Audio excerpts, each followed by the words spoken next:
Selamat malam buat teman-teman yang sudah bergabung malam ini. Lagi-lagi kita bertemu di akhir pekan ya, di saat yang lain lagi istirahat, lagi mengumpulkan tenaga buat seminggu ke depan. Kita juga mengumpulkan tenaga lagi nih buat nemenin anak. Jadi kita menemani mereka bukan hanya dari material yang bisa kita berikan pada mereka, tapi juga mindfulness kita nih. Bagaimana kita bisa menyajikan material itu sesuai dengan filosofi yang sudah diajarkan oleh Maria Montessori gitu ya. Nah, kalau kelas yang kemarin kita bahas filosofinya gitu, malam ini kita akan masuk mengenal lebih jauh ke lingkungan dan juga material yang akan menjadi ibaratnya senjata utama kita buat membersamai anak. Jadi meskipun kita sudah mulai icip sedikit filosofinya, tapi yang namanya Montessori itu satu paket ya, tidak hanya teori tapi juga didukung dengan materi-materi atau lingkungan yang semakin memperkaya pengalaman anak. Oke, jadi kita langsung saja, saya izin share screen. Ya, sudah terlihat ya Mbak dan teman-teman? Sudah, Mbak. Oke, oke, siap. Kalau gitu kita mulai. Bismillahirrahmanirrahim. Di sini materi kedua yang ingin saya sampaikan ke teman-teman adalah tentang rumput ya. Rumput ini sebagai ibaratnya itu saya analogikan buat pijakan kita bermontessori. Gimana sih biar kita bisa nyaman, gimana sih biar kita bisa menikmati gitu landasan kita bermontessori. Kalau kemarin adalah filosofi itu akar, jadi akar ini udah tumbuh dikit gitu ya, jadi serat-serat di permukaan tanah. Nah, inilah rumputnya yang akan kita pijak insya Allah malam ini. Oke, jadi malam ini mungkin lebih sedikit poin-poinnya daripada yang kemarin, tapi insya Allah ini juga jadi pegangan buat kita mulai Montessori di rumah ya. Kita akan mulai dengan prepared environment, kemudian masuk ke Montessori area, kemudian masuk ke ekstensi dan variasi. Ini adalah yang sering disebut orang-orang sebagai Montessori inspired gitu ya untuk di rumah. Kemudian kita juga akan cicip sedikit tentang teknik presentasi. Nah, kenapa sih harus belajar tentang material gitu dalam Montessori? Kenapa nggak beli aja tuh langsung aparatus-aparatus, kita udah follow vendor penjual aparatus Montessori, udah naksir dengan barang-barang yang bagus, atau mungkin udah nabung gitu ya. Ternyata ketika kita beli, kok anakku nggak suka ya, kok nggak kepake ya, ini gimana nih udah beli mahal-mahal tapi kok ujung-ujungnya jadi material yang berdebu gitu di onggokan pojokan ruangan gitu. Nah itu saya juga pernah menyelami hal-hal seperti itu waktu sama anak. Jadi ketika kita belum punya ilmunya akan sekali banyak pertanyaan gitu ya ketika praktek dengan anak. Jadi kita kenal dulu pelan-pelan apa sih yang dimaksud dengan prepared environment dalam Montessori gitu ya. Jadi Maria Montessori sendiri bilang bahwa pendidikan itu proses alami yang terjadi pada diri anak gitu ya. Seperti adanya sensitive period yang kemarin, mereka punya tahapan masing-masing. Ketika sensitive period itu sudah keluar, maka anak akan belajar dengan mudah gitu ya. Jadi pendidikan tidak hanya diperoleh anak lewat nasihat lewat ceramah satu arah oleh guru gitu ya, tapi lebih ke pengalaman di dalam lingkungan mereka. Nah, itulah kenapa lingkungan punya peran yang sangat penting di dalam pendidikan Montessori. Bukan hanya guru, bukan hanya sekolah, tapi lingkungan dalam skop yang lebih besar lagi. Nah, apa sih yang dimaksud dengan lingkungan di dalam Montessori gitu ya? Kenapa nggak cuma environment gitu nyebutnya, tapi sepaket gitu, harus prepared environment. Jadi memang lingkungan ini adalah lingkungan yang sengaja kita siapkan untuk mengandung pembelajaran untuk anak. Nah, apa sih bedanya dengan lingkungan yang biasa? Lingkungan biasa ya lingkungan kita mungkin tinggal sehari-hari, yang tujuan benda-bendanya di sekitar adalah untuk memudahkan kita orang dewasa beraktivitas. Tapi ketika kita bicara tentang prepared environment dalam Montessori, maka kita geser nih orientasi penggunanya siapa? Itu adalah anak. Nah, di sini Maria Montessori sudah mempesankan pada kita bahwa di dalam prepared environment kita mengenal Montessori Trinity. Jadi ada 3 elemennya.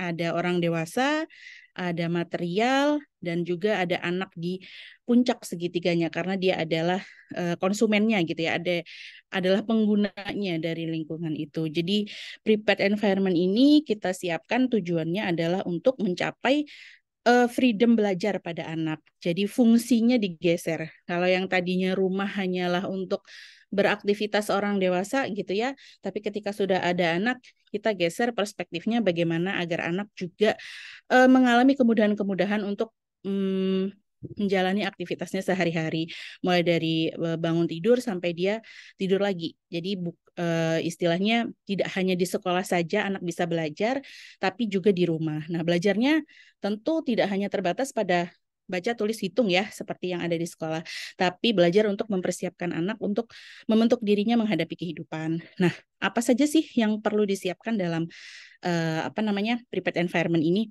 Yang pertama tentunya adalah aspek fisik. Nah, aspek fisik ini berkaitan dengan pertumbuhan anak, berkaitan dengan nutrisi dan juga higienitas ya pada diri seorang anak gitu. Kemudian selain fisik, kita juga siapkan support environment yang mendukung untuk pertumbuhan psikis, yaitu mendukung pertumbuhan karakter dan mental anak. Nah, siapa yang bisa mendukung aspek pertumbuhan fisik dan psikis ini? Tentunya adalah di corner yang ini nih, orang dewasa. Karena tanpa orang dewasa yang berpengetahuan gitu ya, yang educated, anak-anak hanya sama halnya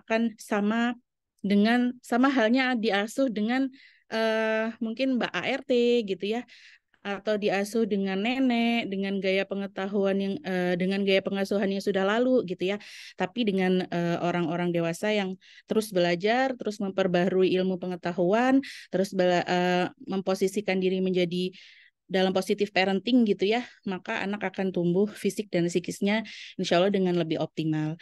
Kemudian poin satu lagi di sudut segitiga yang satunya, ini adalah hal yang tidak kalah penting dalam pertumbuhan anak, yaitu adalah tentang material. Nah, material di dalam Montessori ini kita mengenalnya sebagai istilahnya didaktik material, yaitu adalah kurang lebih material-material yang mengandung unsur belajar.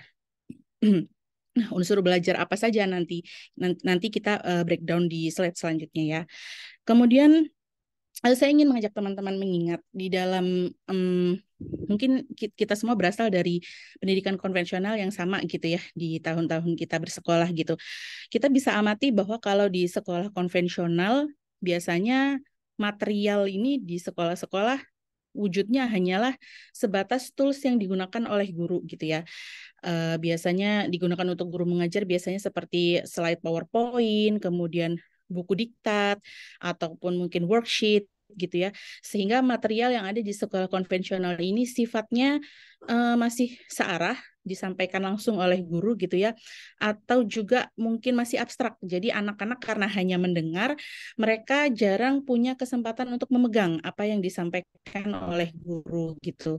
Misalkan waktu itu mungkin kita waktu sekolah dasar pernah belajar pecahan gitu, fraction ya.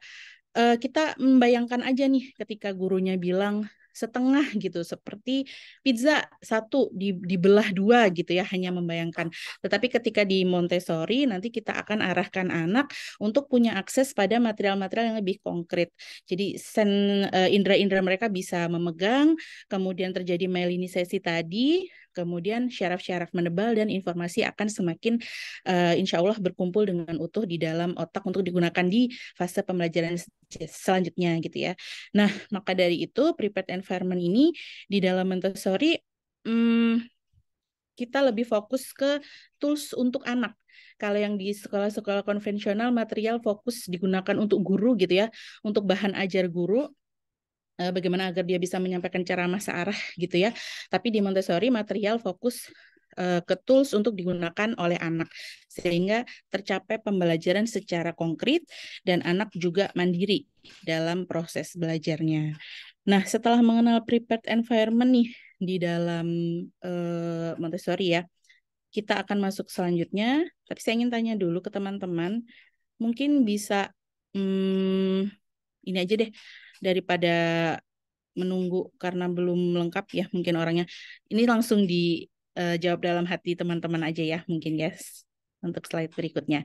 Oke, jadi ini ada sebuah ruangan, mungkin kita mengenalnya, mungkin yang suka home decor lover gitu ya, mungkin akan mengenali style ini sebagai style Japandi gitu ya, Japan dan Skandinavian. Jadi di sini ada elemen-elemen yang warnanya minimalis, kemudian warnanya hangat, tonnya hangat, kemudian barang-barangnya juga hanya seperlunya. Kira-kira bagaimana ya perasaan teman-teman ketika melihat atau berada di dalam ruangan yang bergaya Japandi seperti ini, di dalam ruangan yang minimalis, hangat, kemudian tidak terlalu banyak warna gitu ya. Semuanya sangat natural. Nah, bagaimana sih sebetulnya yang teman-teman rasakan di dalam hati gitu ya? Ini bisa diinternalisasi oleh teman-teman sendiri masing-masing. Kemudian kita masuk ke gambar selanjutnya. Oke, nah di sini saya sajikan sebuah gambar dari sekolah Montessori, hampir sama dengan ruangan yang berkonsep Japandi sebelumnya. Di dalam ruangan kelas Montessori selalu kita pakai benda-benda yang sifatnya alami gitu ya dan nyata. Di sini kita bisa lihat anak-anak beraktivitas. Di sini ruangannya cukup luas gitu ya. Kemudian punya jendela yang lebar, ada cahaya yang baik. Nah, beberapa yang bisa teman-teman amati dari sini adalah elemen-elemen di dalam prepared environment Montessori. Jadi prepared environment, ketika kita bicara environment, kita akan bicara tentang material dan yang adalah benda dan juga ruangan ya. Jadi ruangan dan benda adalah satu kesatuan di dalam prepared environment. Nah, ketika kita bicara tentang ruangan, teman-teman bisa lihat bahwa ruangan kelas sekolah Montessori didesain luas biasanya. Luas, kenapa luas? Karena ini memberikan akses pada anak untuk nyaman bergerak. Ketika anak berada di sebuah ruangan yang luas gitu ya, misalkan mereka eh, kita bandingkan dengan ketika anak berada di dalam rumah dan di lapangan gitu. Anak pasti akan lebih percaya diri untuk bergerak di lapangan dibandingkan dengan di dalam rumah. Nah, luasnya kelas di dalam sekolah Montessori ini sebetulnya diberikan untuk mengakomodir kebutuhan anak untuk bergerak gitu ya. Karena anak-anak punya kita encourage untuk bergerak, tapi juga sambil mengatur kontrol gerakan tubuh mereka. Nah, kemudian kita lihat lagi, selain luas, di sini ukuran furniturnya semuanya rata-rata disesuaikan dengan tinggi anak. Nah, kenapa seperti itu? Sesuai dengan prinsip pendidikan Montessori, bahwa Montessori mengedepankan kemandirian anak. Ketika furniture sudah disesuaikan dengan dengan kebutuhan anak, dengan tinggi mereka, maka anak-anak akan lebih mudah mengakses gitu, bisa mengambil sendiri, bisa memenuhi kebutuhan sendiri tanpa harus selalu menunggu orang dewasa gitu ya. Ketika mereka mau minum, mau snacking, atau butuh untuk bekerja dengan alat yang mereka butuhkan, mereka bisa langsung mengambil dengan mandiri tanpa harus menunggu meminta tolong orang dewasa gitu. Jadi ukuran furniture yang disesuaikan dengan kebutuhan anak dengan tinggi mereka sebetulnya bertujuan untuk mengakomodir rasa mandiri dan juga percaya diri pada anak.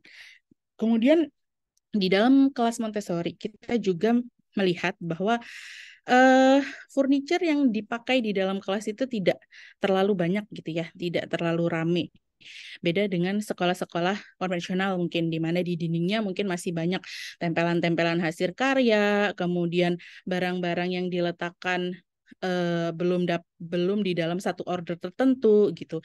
Jadi ketika banyaknya furniture di dalam sebuah ruangan ini ternyata tidak sesuai dengan kebutuhan anak, hal itu ternyata menjadi sebuah obstacle gitu untuk anak.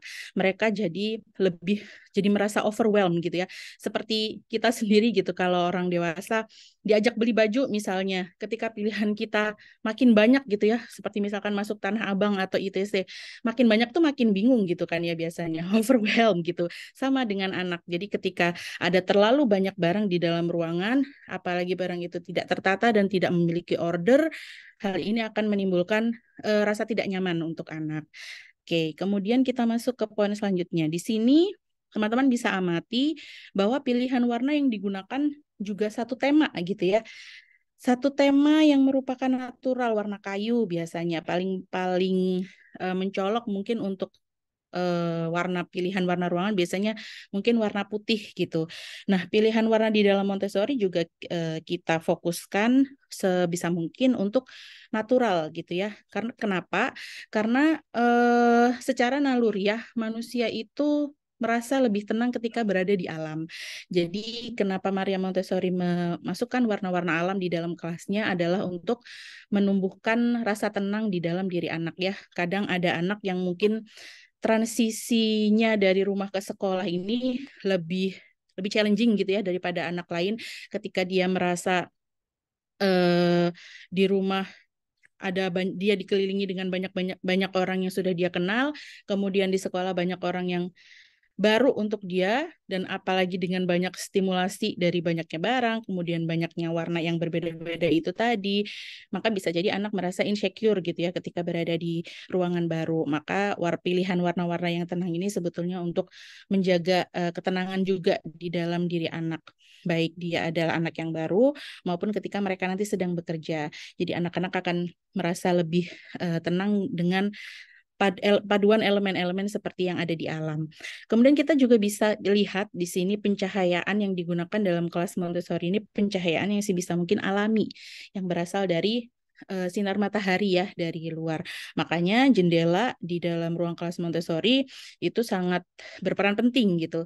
Saya jadi ingat waktu dulu cari sekolah TK Montessori untuk anak saya, salah satu hal yang saya mesti checklist adalah adanya jendela yang mengalirkan pencahayaan positif ini. Kenapa sih jendela aja kayaknya bikin ribet gitu di dalam kelas Montessori. Sebenarnya bukan bikin ribet ya, tapi ini adalah sesuatu yang berhubungan dengan inner peace anak sebagai manusia juga ya. Kita kan dalam Montessori kita respect to the child ya. Kita menghargai anak sebagaimana kita sendiri orang dewasa ingin diperlakukan. Jadi ketika kita kembalikan kita ke diri kita sendiri. Ketika kita sebagai orang dewasa sedang capek gitu ya dengan rutinitas, ketika kita kemudian mencari alam untuk katakanlah healing bahasa sekarang ya, kita mencari tempat yang tenang gitu ya.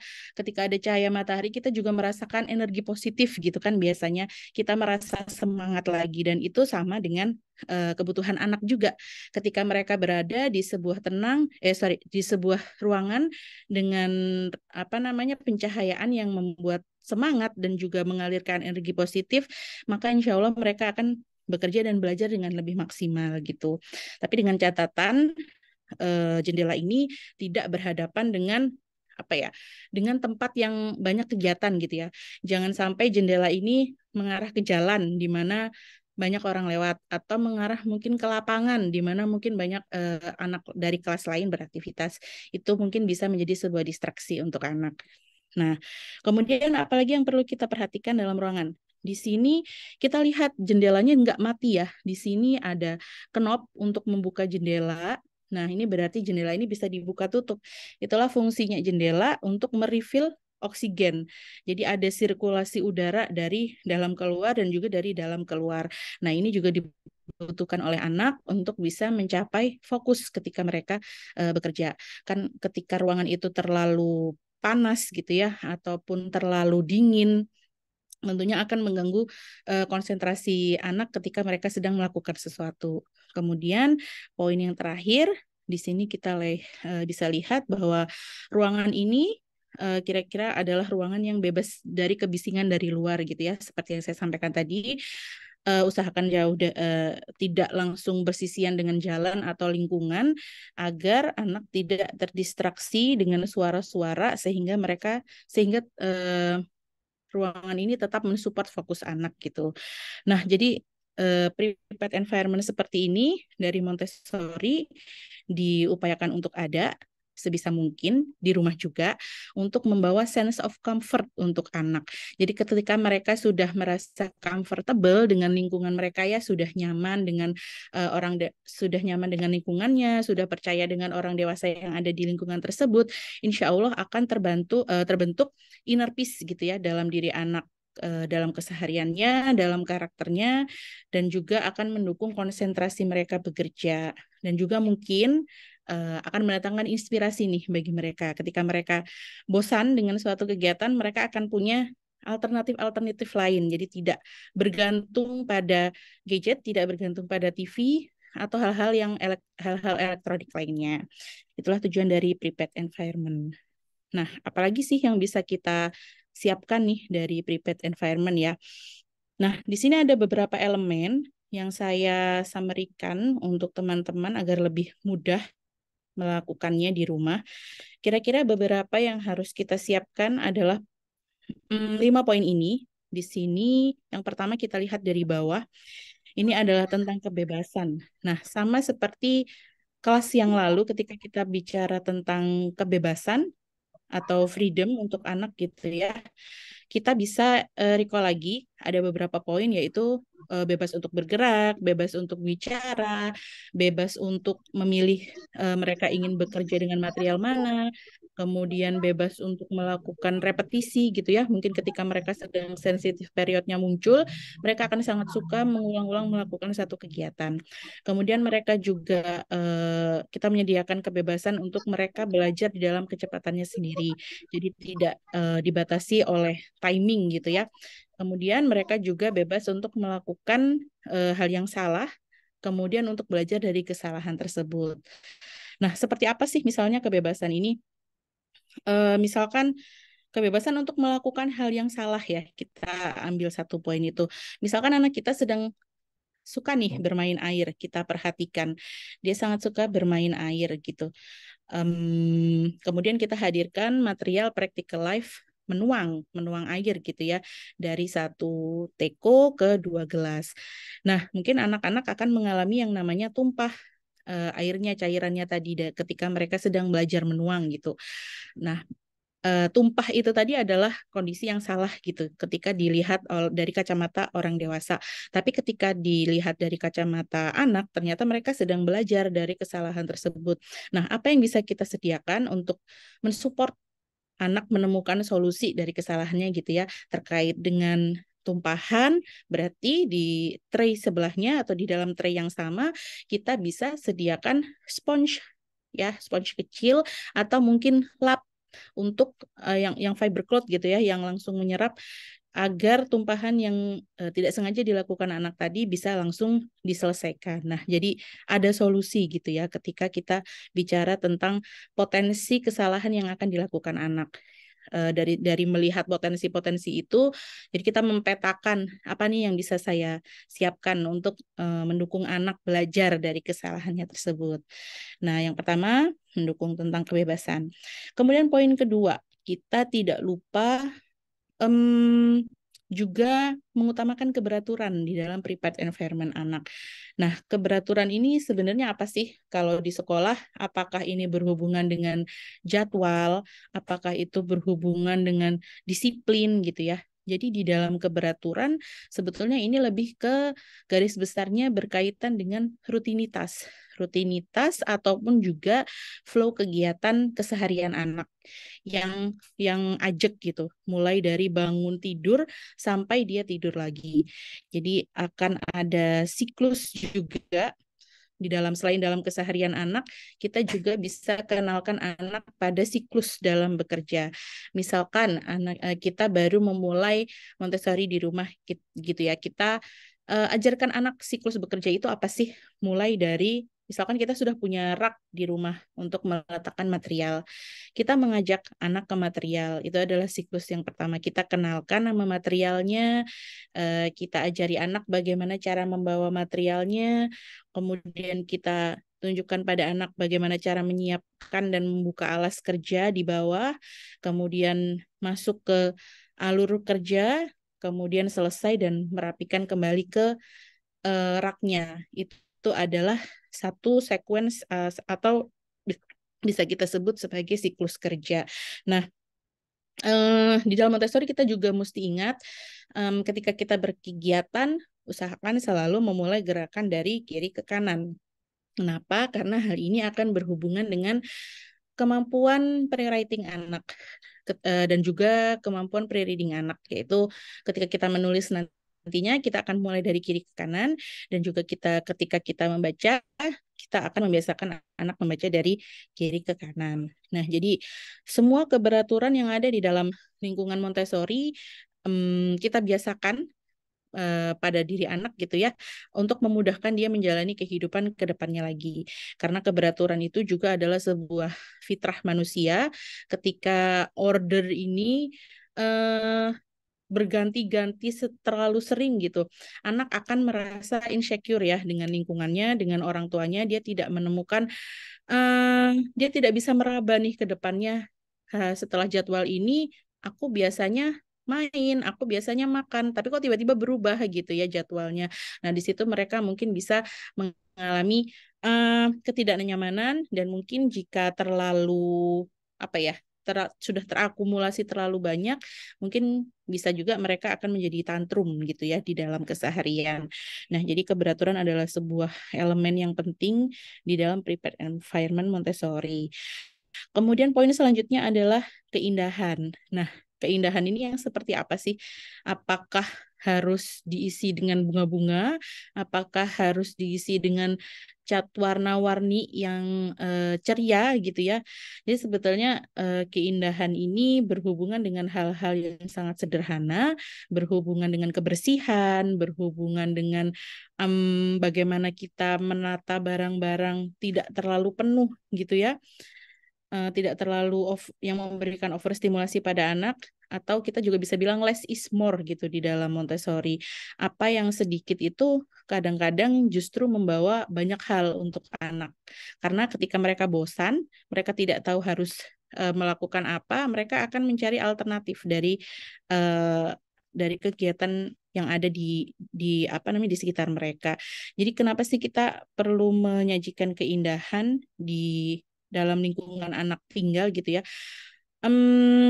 Karena konsentrasi itu biasanya muncul ketika kita sudah tidak merasa lelah, itu ya. Ketika anak merasa lelah dengan lingkungan gitu, merasa overwhelmed mungkin ya dengan mainan-mainan dia yang banyak terkumpul di dalam satu box gitu. Tapi ketika dia sudah menemukan keindahan di dalam lingkungannya, katakanlah di kamar lain ada yang berbeda gitu vibes-nya, nantinya dia akan terbangun lagi refreshment. Jadi jiwanya yang capek tadi mungkin bisa terrefresh, kemudian dia baru akan bisa bekerja lagi. Ya sama ya dengan orang dewasa, ketika kita sudah mulai apa namanya itu burn out dengan kerjaan-kerjaan di sekitar, kita pergi ke alam untuk mencari keindahan dari alam, maka kita akan kembali dengan jiwa yang lebih segar gitu ya. Nah, hal yang sama terjadi dengan anak. Ketika kita menyajikan ruangan yang rapi, ruangan yang terstruktur, maka anak akan lebih mudah untuk belajar dan bekerja. Kemudian poin selanjutnya adalah alami dan nyata. Jadi material-material di dalam lingkungan tempat anak tinggal sebaiknya disediakan dalam kualitas yang alami. Jadi kenapa kualitas yang alami? Agar anak bisa belajar tentang sebab akibat. Misalkan mungkin dulu kita sediakan alat makan dan minum anak dari plastik gitu ya. Maksudnya untuk menghindari anak tidak sengaja menyenggol alat makannya kemudian terjatuh dan pecah, kemudian bahaya gitu terinjak anak. Sebetulnya itu adalah salah satu wujud kasih sayang orang tua gitu. Tapi ketika kita melihat dari perspektif Montessori, ketika anak berkegiatan dengan barang yang tidak dalam kualitas sebenarnya gitu ya, seperti tadi apa namanya piring dan gelas terbuat dari plastik, ketika mereka jatuhkan, mereka tidak akan tahu bahwa benda ini yang ada di lingkungan sebenarnya ternyata bisa pecah gitu ya. Jadi mereka tidak mengenali kualitas yang sebenarnya dan tidak bisa mengestimasi gerakan mereka. Jadi setelah belajar dari kelas ini, mungkin teman-teman bisa mentransisikan anak untuk memakai piring dan juga gelas yang terbuat dari kaca gitu ya, dengan dalam ukuran yang lebih kecil tentunya, agar mereka juga nantinya belajar sebab akibat. Misalkan nih anak tidak sengaja menyenggol, berarti itu kan masuk ke freedom itu tadi yang kita bahas tadi sebelumnya ya, bahwa mereka bebas untuk melakukan kesalahan dan juga belajar dari kesalahan tersebut.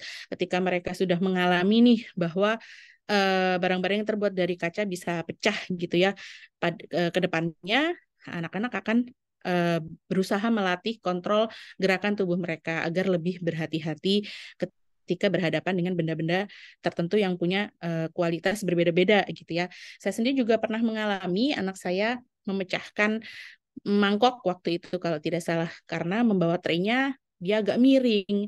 Nah, setelah kejadian itu alhamdulillahnya dia sudah memahami bahwa membawa tray benar-benar harus dengan posisi tegap dan tangan datar gitu ya, harus lebih berhati-hati.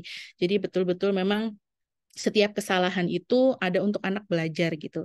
Fokusnya bukan pada keberhasilan langsung di hari pertama mulai Montessori di rumah, tapi pada prosesnya yang dijalani anak. Nah, kemudian eh, nyata ini maksudnya benar-benar ini konkret, tidak merupakan hasil fantasi gitu ya, seperti superhero, mungkin kisah superhero yang ada banyak di sekitar kita, karena anak-anak usia dini belum bisa membedakan mana yang nyata dan juga mana yang fantasi. Ketika mereka melihat ada manusia yang bisa terbang, punya kekuatan super, mungkin mereka akan menghubungkan dengan kemampuan diri mereka sendiri. Oh, kalau orang itu yang di TV bisa, saya juga bisa nih lompat dari ketinggian gitu tanpa merasa sakit ketika terjatuh. Padahal fantasi Padahal di Montessori kita nanti mengenalnya imajinasi ya, bukan fantasi. Jadi imajinasi itu berangkat dari hal-hal yang konkret, tapi kita ekstensikan menjadi sesuatu yang baru, sementara fantasi adalah hal-hal yang benar-benar tidak ada gitu ya di sekitar kita. Kemudian kita masuk ke elemen terakhir, ini adalah subjek area Montessori. Subjek area Montessori ada 5, dan ini kalau saya lihat lebih kaya gitu ya daripada pendidikan dengan pendidikan konvensional, karena di dalamnya anak-anak akan mempelajari alam semesta dan isinya gitu. Tidak hanya dipersiapkan untuk bisa masuk SD gitu ya. Tidak hanya dipersiapkan untuk bisa baca tulis hitung, tapi anak-anak dibangunkan ketertarikannya atas semua ciptaan Tuhan yang ada di alam semesta dan isinya. Anak juga dipersiapkan kemampuan-kemampuan yang sifatnya yang sifatnya apa ya, persiapan gitu ya sebelum masuk ke hal-hal yang sifatnya adalah konten akademis. Jadi subjek area Montessori ini adalah kekuatan juga di dalam metode Montessori. Semuanya diisi dengan didaktik material tadi, yaitu material yang mengandung unsur belajar. Jadi teman-teman tidak perlu worry tentang aparatus ini. Nanti ketika kita masuk ke subjek area mungkin kita bisa bicara tentang substitusi gitu ya. Jadi memang harus dipelajari satu-satu dulu untuk bisa menentukan substitusinya apa. Kita tidak mungkin bisa langsung memilih barang-barang yang bisa kita beli untuk menggantikan barang di dalam aparatus Montessori gitu ya. Mungkin kita bisa melihat dari postingan orang lain lagi-lagi, tapi kembalinya ke kebutuhan anak tadi di rumah. Jadi kita kembali ke sini lagi, ke elemen-elemen prepared environment ini.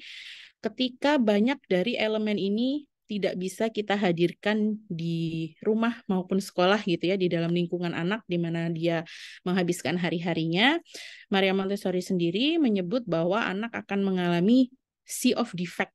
Jadi defect seperti barang gitu ya, akan ada kekurangan-kekurangan yang muncul dari dalam diri anak. Jadi eh, ke kedepannya gitu ya, mungkin anak akan terakumulasi. Mereka mungkin tidak sadar bahwa hal yang dia lakukan ini salah, bahwa hal yang dia lakukan ini tidak merupakan sebuah ketidakwajaran gitu di dalam lingkungan. Jadi akan menjadi semacam normalisasi dari kesalahan. Ini adalah salah satu contoh sea of defect-nya. Misalkan di dalam rumah, sebagai orang dewasa kita cenderung memfasilitasi semua kebutuhan anak. Kita lupa nih mengajari anak hal-hal yang sederhana, misalkan seperti buang sampah pada tempatnya. Kita tidak meletakkan tempat sampah di tempat yang bisa mudah diakses anak. Kita lupa nih mengajarkan, misalkan habis membersihkan hidung dengan tisu ya, kita biasanya kan langsung buang ke tempat sampah. Tapi ketika kita tidak menyediakan tempat sampah itu di dekat tempat yang mudah diakses anak, maka kita lupa mengajarkannya dan anak tidak akan paham bahwa konsep membuang sampah dan meneletakkan sampah yang berserakan itu ada di tempat sampah. Nah, dari hal-hal sederhana macam inilah sebetulnya anak-anak itu belajar gitu ya. Ketika kita tidak mengenalkan hal-hal praktikal yang sederhana dan basic seperti ini, maka akan mungkin bahwa ketika anak tumbuh di fase selanjutnya, anak akan mengalami sea of defect itu tadi. Sea dalam artian lautan ya, kayak seperti lautan kekurangan anak gitu saking banyaknya karena tidak peka dan lain sebagainya dan tidak diasah dari prepared environment sejak di rumah tadi. Jadi panjang gitu ya ketika kita tidak menyediakan prepared environment untuk anak secara tepat sesuai sensitif period mereka, akan ada banyak tagihan-tagihan di fase perkembangan selanjutnya. Oke, jadi sebisa mungkin ketika kita sudah mengenal Montessori dari mungkin umur anak-anak masih usia dini, kita coba praktekkan satu persatu agar tidak menjadi sea of defect tadi di fase perkembangan selanjutnya. Oke, kemudian kita masuk ke Montessori area yang sudah disebutkan tadi, yaitu subjeknya. Di dalam Montessori kita punya 5 subjek belajar. Yang pertama dan paling basic adalah exercise of practical life di sini. Di sini kita akan kenalkan anak-anak pada breakdown poin-poin lagi. Ada grace on courtesy, ini adalah seputar cara membawa diri dan tata krama. Misalkan bagaimana cara kita mengenalkan diri, bagaimana cara kita membersit hidung gitu ya ketika sedang pilek, bagaimana kita menyapa orang lain dan sebagainya. Ini ada di grace and courtesy. Kemudian anak juga kita kenalkan pada care of self, cara merawat diri sendiri, bagaimana mereka bisa menyisir rambut, bagaimana mereka bisa membersihkan memotong kuku gitu mungkin ya. Kemudian ada juga care of environment, ini adalah kita mengenalkan anak-anak pada kepedulian atas lingkungan. Ini juga termasuk bagaimana anak bisa belajar kemampuan sederhana seperti menyapu, kemudian mengelap meja gitu. Kalau untuk orang-orang yang mungkin mengenal Montessori secara sepintas gitu, belum belajar lebih jauh, kemudian memasukkan anaknya ke sekolah Montessori, biasanya mungkin akan kaget loh, kok anak saya di sekolah diajarin atau disuruh mengerjakan hal-hal di rumah yang dikerjakan oleh pembantu saya gitu misalnya ya. Karena anak-anak belajar menyapu, belajar mengepel dan sebagainya. Tapi ini adalah sebuah basic skill ya dari pendidikan Montessori. Anak diajarkan untuk peduli atas lingkungannya. Kemudian ada juga motor development. Nah, di sini anak akan belajar untuk mengkonstruksi gross motor dan juga fine motor dia untuk bekal ke dalam konten akademik lanjutan. Jadi motor development ini kita akan belajar bagaimana anak bisa menyiapkan otot besarnya untuk kuat duduk gitu ya, untuk kuat duduk dan juga fokus. Kemudian anak juga belajar bagaimana mempersiapkan jari-jari tangannya dan juga kekuatan tangan untuk memegang pensil, tapi dengan cara yang menyenangkan. Jadi bukan langsung diberikan pensilnya, bukan langsung diajarkan untuk duduk dia mendengarkan dari kursi gitu ya, tapi ada kegiatan-kegiatan pengantarnya. Kemudian di sensorial, lagi-lagi kita akan bicara tentang indera anak.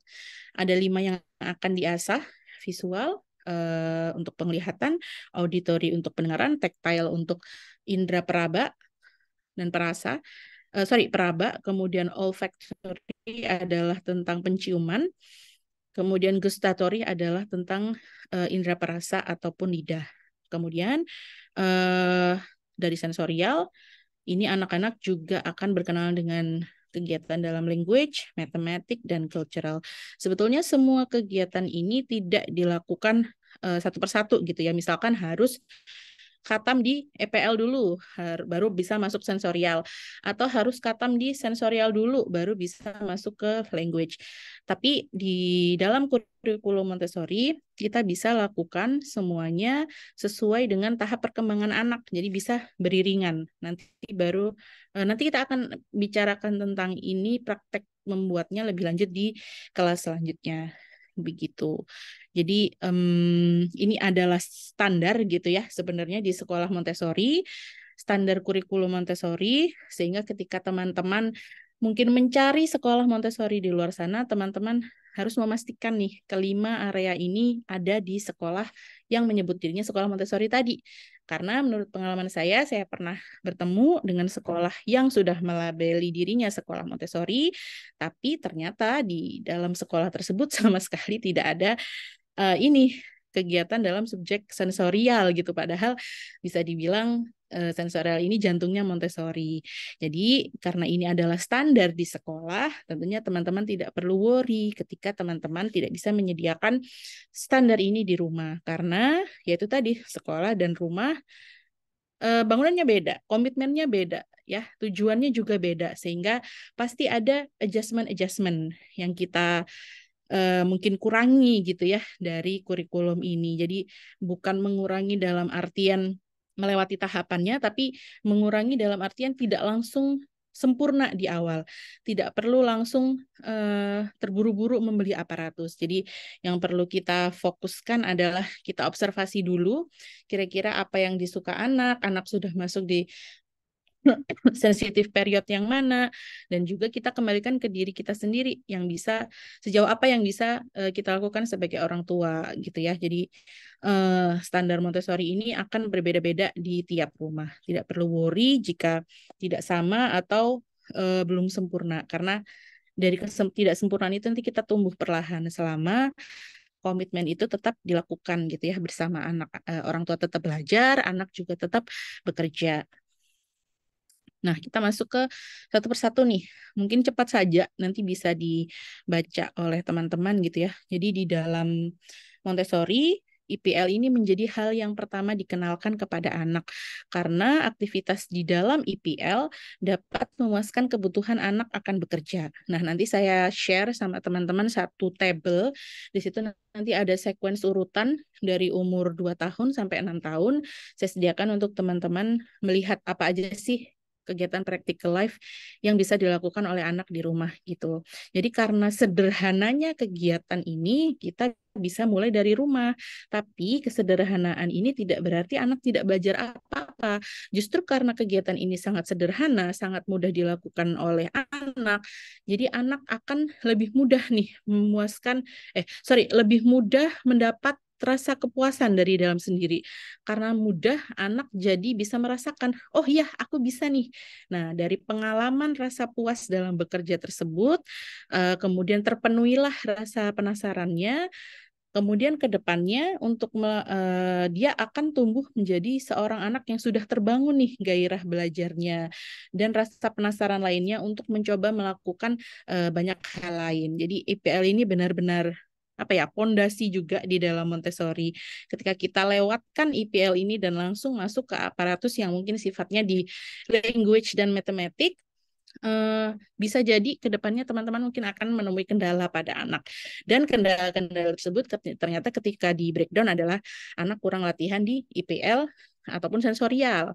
Misalkan nih anak kita masuk ke language, kita ajak mereka baca gitu ya, baca dan tulis. Ternyata mereka mudah sekali capek gitu.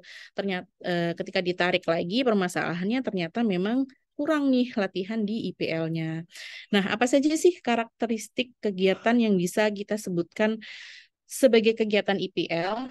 Yang pertama tentunya itu berdasarkan realita. Seperti yang saya bilang tadi, IPL ini mudah sekali ditemui di rumah, terutama di dapur gitu ya. Jadi berdasarkan realita itu karena kita mengajak anak mengenal kegiatan sehari-hari. Misalkan kita menyiapkan sarapan. Nah, kita bisa ajak nih anak untuk menyiapkan yang gampang-gampang. Misalkan memotong pisang gitu ya. Kita bisa pakai alat yang banana cutter gitu ya, yang langsung sekali tekan langsung kepotong. Atau kita juga bisa berikan pada anak pisau yang tumpul sifatnya. Jadi anak benar-benar bekerja berdasarkan realita. Dia paham bahwa hal yang saya pelajari hari ini adalah hal yang memang dilakukan oleh orang dewasa di sekitar saya gitu, punya arti. Apa yang dia lakukan itu memiliki arti dan juga relate dengan kehidupan di sekitarnya. Kemudian poin yang kedua, karakteristik IPL itu jumlahnya tercukupi. Jadi misalkan kita bicara tentang pouring gitu ya, tentang menuang. Menuang ini yang pertama itu ada dry pouring gitu ya. Transfer with a spoon gitu. Ketika kita bicara tentang transfer dengan sendok, saya sering sekali lihat di media sosial orang-orang menyediakan mungkin beras ya atau kacang-kacangan dalam jumlah yang cukup banyak di dalam sebuah mangkok, sehingga kita ketika memindahkan dari kiri ke kanan satu proses saja itu sudah memakan waktu yang cukup lama. Tidak bisa diselesaikan anak hanya dalam 5 kali sendokan atau mungkin maksimal 7, tapi itu mungkin lama sekali karena saking banyaknya di sini tadi di bowl yang kiri. Nah, itu adalah sebuah tanda bahwa itu bukan lagi jumlah tercukupi, tapi berlebihan gitu. Karena konsentrasi anak berbeda dengan orang dewasa itu tadi ya. Span of fokusnya. Ketika kita sediakan kegiatan untuk spooning itu tadi, kita bisa kira-kira saja jumlah itu tercukupi untuk anak. Misalkan dia latihan 1 kali sendok, itu 5 sendokan sudah tertransfer semua ke bowl sebelah kanan. Nah, nanti baru dari bowl sebelah kanan pasti akan ada sequence balik lagi kan ke sebelah kiri. 5 tambah 5 tuh berarti kan udah 10. Nah, itu sudah cukup untuk anak-anak beraktivitas dalam satu unit waktu gitu ya untuk bekerja, karena kembali lagi ke span of fokusnya anak usia dini mungkin hanya sekitar 2 kali umurnya gitu ya. Katakanlah anak kita umur 3 tahun, berarti ya kita siapkan satu kegiatan kira-kira untuk jangka waktu 6 menit gitu. Ketika kita mengisi material untuk spooning tadi terlalu banyak, itu bukan lagi tentang jumlah tercukupi ya, tapi berlebihan gitu. Jadi hal-hal seperti ini memang harus kita lakukan practice by doing gitu ya. Jadi memang hanya bisa kita evaluasi ketika kita sudah melakukannya. Kemudian poin selanjutnya setelah ada jumlah yang tercukupi dari karakter IPL, kita juga perlu ingat tentang sequence kerja itu tadi, bahwa akan ada urutan yang dilakukan anak mulai dari awal hingga akhir. Akhir itu berarti kita sampai merapikan material seperti awal ketika akan digunakan. Jadi ketika kita bicara tentang pouring, ketika kita bicara pouring, wet pouring ya, dari kiri ke kanan, menuang itu tidak selesai dari kiri ke kanan, tapi kita kembalikan lagi dari kanan ke kiri juga. Jadi seperti kondisi awal, sequence kerja ini satu paket untuk anak belajar tentang sequence ya, tentang urutan. Kemudian karakter lainnya adalah menyesuaikan ukuran anak.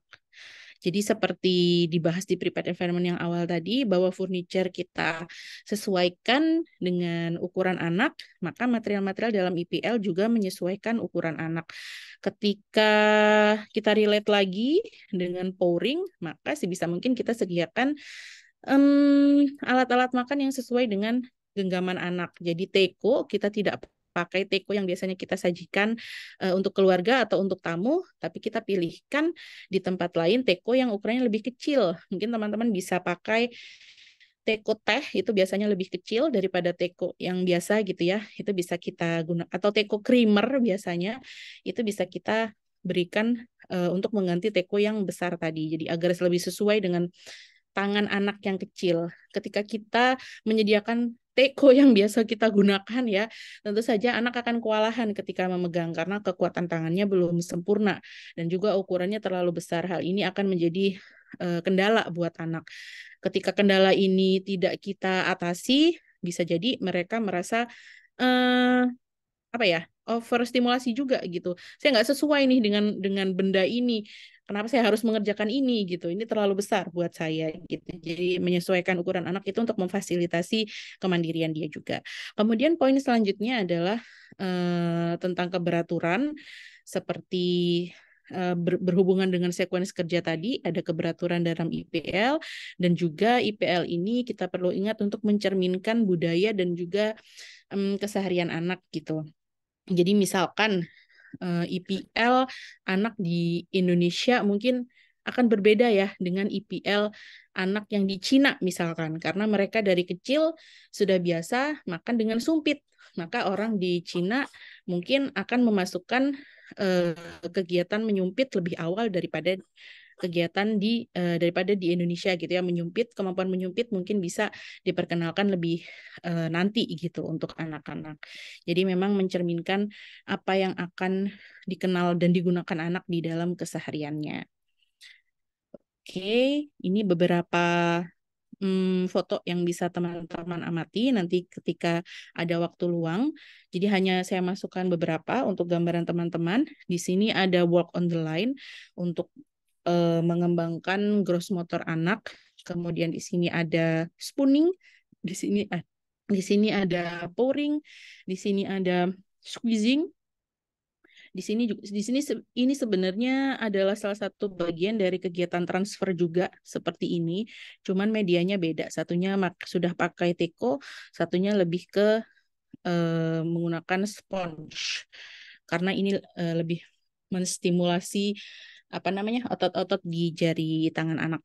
Kemudian mereka juga bisa menggunting, pegging atau mencapit. Kemudian ini apa ya namanya lacing ya kalau nggak salah, merunci merunci. Ini menjahit lacing menggunakan semacam benang dan jarum yang besar gitu. Kemudian di sini aja juga dressing frame. Nah, ada banyak sekali kegiatan IPL yang bisa teman-teman lakukan. Justru karena mungkin di rumah, jadi lebih luas yang bisa kita pilih daripada di sekolah. Karena banyak sekali material yang bisa kita perkenalkan pada anak sebelum mereka masuk ke belajar yang lebih serius. Jadi ini benar-benar apa ya? Kalau saya bilang IPL itu surganya variasi dan ekstensi. Nah, apa sih variasi dan ekstensi? Nanti kita bahas. Oke, kemudian kita mengenal Montessori Sensorial Area sebagai jantungnya Montessori karena melibatkan seluruh indera. Nah, ini adalah aparatus yang wajib ada jika di sekolah Montessori. Nah, jika di sekolah Montessori ini harus di-highlight karena itulah yang seringkali menjadi beban orang-orang ketika mengenal Montessori mahal, kemudian alat-alatnya eksklusif gitu ya. Padahal itu tidak harus ada di rumah gitu. Yang lebih harus ada di rumah adalah kegiatan IPL tadi, bukan si sensorial ini karena sifat penggunaan aparatus sensorial ini biasanya memang sekali pakai. Ketika anak sudah tahu kualitas yang dihadirkan oleh sebuah aparatus gitu ya, mereka sudah merasa cukup, ya sudah mereka tidak akan melakukan atau mengambil lagi kecuali ada challenge baru dari dari aparatus tersebut. Jadi mereka akan nantinya tuh butuh bekerja dengan gaya lainnya atau mencari challenge yang maju tingkat kesulitannya. Jadi aparatus sensorial ini memang aparatus yang paling sering bikin orang tua baper karena harganya mahal dan anak megangnya hanya sebentar. Jadi makanya saya bilang aparatus ini tidak harus ada aslinya di rumah. Kembali ke komitmen ke teman-teman lagi gitu ya, mau sejauh apa nih memakai Montessori. Jadi yang paling penting adalah kita mempelajari tujuan dari setiap aparatus yang ingin dicapai tadi. Kemudian kita bisa mengupayakan mencari substitusinya karena sifatnya itu tadi, sifatnya yang hanya sekali pakai dan memang harganya yang ketika kita mencari material yang durability-nya tahan lama gitu ya, kita akan bicara tentang proses pembuatan yang presisi dan juga bahan-bahan yang terkurasi gitu ya. Jadi akan beda. Saya sering mengalami sendiri ketika membeli dari vendor yang memang sudah belasan tahun di Montessori Indonesia dan juga dari vendor yang baru-baru muncul ketika Montessori menjamur gitu ya. Kualitasnya memang beda. Jadi itu tadi kembali ke komitmen teman-teman untuk menggunakan Montessori di rumah. Kemudian apa saja sih yang bisa kita lihat di aparatus sensorial? Nah, di sini ada beberapa aparatus yang mungkin teman-teman sudah sering lihat di bertebaran di sosial media. Kita bicara yang pertama tentang dimensi. Dimensi ini bicara tentang besar kecil, panjang pendek, dan juga tinggi rendah gitu ya. Di sini ada pink tower, ada knob cylinder, ada knobless cylinder. Jadi sedikit tips substitusi dari saya ketika teman-teman ingin ingin memiliki aparatus sensorial, namun mungkin karena dana dan juga rumah yang tidak cukup untuk menyimpan semua aparatus, teman-teman mungkin bisa fokus ke mencari benda yang terlihat sama tetapi terlihat sama dari warna gitu ya, tetapi beda di ukuran. Nah, sama seperti pink tower ini kan, dia sama warnanya dari atas sampai kecil, tapi ukurannya beda. Hal ini kenapa? Karena kita fokus pada ukuran. Ketika kita hadirkan pada anak, anak sudah tidak bingung melihat warnanya, tapi mereka akan fokus melihat ukuran. Oh ya, yang ini paling kecil, yang ini paling besar. Jadi mereka bisa fokus pada kualitas ukuran. Misalnya apa sih yang bisa kita pakai untuk menggantikan pink tower gitu. Teman-teman mungkin familiar dengan boneka nesting yang namanya matroshka yang dari Rusia itu yang bisa dimasuk-masukin dari kecil dimasukin ke yang paling besar dan seterusnya gitu ya. Jadi itu bisa mensubstitusi pink tower mungkin karena yang kita kenalkan adalah apa namanya kualitas besar kecil itu tadi. Jadi untuk material di sensorial Montessori ini memang sangat sulit sebetulnya untuk buat versi DIY-nya karena berhubungan dengan preciseness itu tadi. Jadi ketika kita ingin men-DIY sendiri, sebetulnya tenaga dan harga yang kita keluarkan akan sama gitu dengan beli aparatus aslinya. Kalau mungkin kita mencari substitusi sifatnya, bukan DIY gitu ya. Kemudian kita bicara tentang kromatik. Ini adalah kemampuan untuk membedakan warna. Di sini anak akan belajar dengan color tablet. Ini adalah color tablet ketiga, sudah berisi warna dengan gradasi yang berbeda-beda. Tapi sebelumnya ada color tablet 1 dan 2. Di situ anak akan belajar mengenali warna primer dan sekunder. Jadi tips substitusinya, teman-teman mungkin bisa pergi ke toko cat. Di sana teman-teman bisa lihat palet warna cat. Nah, mungkin ada yang bisa diminta gitu ya atau dibeli atau mungkin teman-teman bisa cari di internet mencari palet warna cat kemudian digunting dan mungkin dilaminasi sehingga bisa dipakai untuk bersama anak. Kemudian yang selanjutnya ada untuk mengenal bentuk. Bentuk ini ada 2 dimensi dan juga 3 dimensi sehingga anak bisa merilet penggunaannya dengan benda-benda di kehidupan sehari-hari. So, yang bisa teman-teman pakai untuk substitusi mungkin adalah saya sering lihat ada mainan seperti balok kayu gitu ya dengan warna-warna natural dan bentuknya sudah mulai bervariasi sekarang. Mungkin bisa dicari di marketplace. Oke, dari visual kita masuk ke auditori. Ini anak-anak akan mengenali kualitas nada. Di sini adalah, di sini ada small boxes. Itu adalah material yang akan kita gunakan untuk mengajarkan pada anak jenis-jenis suara. Untuk mereka membedakan suara. Jadi kita tidak perlu menyebut ini suara apa, tapi fokus mana suara yang sama. Kita bunyikan satu persatu di telinga yang berbeda, kemudian kita cari satu persatu mana yang berbunyinya sama. Biasanya nanti diisi beras, diisi kacang, atau manik-manik. Di situ ketika dikocok kan suaranya menghasilkan suara yang berbeda gitu ya. Kemudian yang bawah ini adalah bells. Di sini anak akan belajar tentang tinggi rendahnya nada. Nah, masuk ke tactile. Hmm, di sini kita belajar tentang tekstur, ada halus dan kasar dari touchboard yang ini materialnya. Kemudian anak juga belajar tentang stereognostik, itu menggunakan tangan mereka untuk melihat bentuk ya. Jadi kalau yang tadi melihat bentuk menggunakan mata, tapi ini merasakan bentuk menggunakan tangan. Kemudian anak juga belajar tentang suhu menggunakan thermic tablet. Bukan berarti suhu yang ekstrim gitu ya, tapi mengenali rasa rasa permukaan benda yang berbeda-beda. Kayu akan terasa lebih hangat daripada kaca atau plat besi gitu. Di situ akan dicoba oleh anak. Kemudian juga berat dari barik tablet. Di situ anak akan belajar membedakan berat dengan ujung tangan mereka seperti ini menimbang. Jadi betul-betul syaraf di tangan dipekakan untuk latihan menulis. Kemudian ada olfactory, ini tentang mengasah indera penciuman anak dengan mengenali aroma benda yang sama, dan gustatory untuk mengasah indera perasa anak, yaitu lidah, dengan mengenal berbagai macam rasa benda. Jadi ini adalah mungkin bagian dari pendidikan yang bagian dari pendidikan yang sering terlewatkan di pendidikan konvensional. Anak hanya diajak langsung masuk ke ranah akademik tanpa diajak untuk memekakan indera-indera mereka. Padahal indera ini sangat penting ya untuk menciptakan persepsi anak dan membantu mereka dalam mengenali kehidupan di sekitar mereka gitu. Oke, kelewatan. Oke, di sini masuk ke Montessori language. Ini secara garis besar terbagi menjadi 4. Ada oral and auditory, pre-reading dan pre-writing, kemudian word reading, dan juga sentence reading. Jadi tahapan di dalam area bahasa Montessori bukan hanya sekedar mengenalkan huruf lalu langsung mengeja, tetapi rangkaiannya panjang.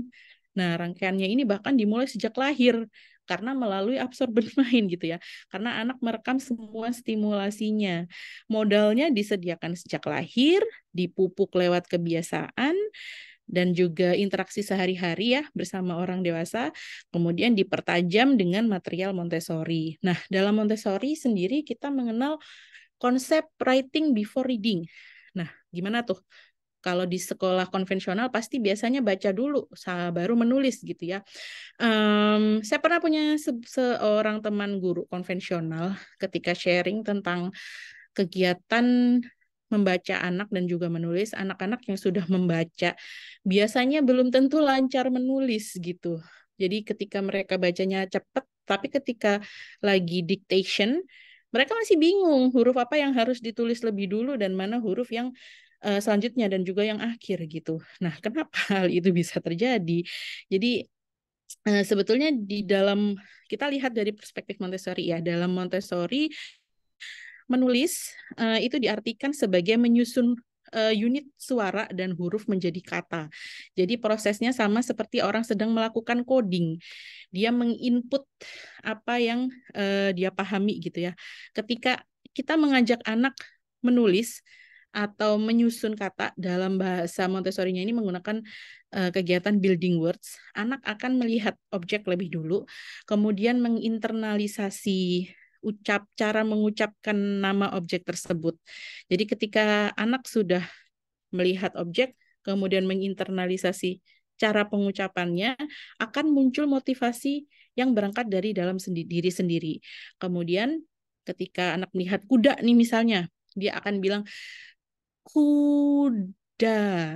Ketika dia mulai memenggal bunyi dan menyusun unit huruf pembentuk kata itu tadi, dia akan menghasilkan sebuah kata baru.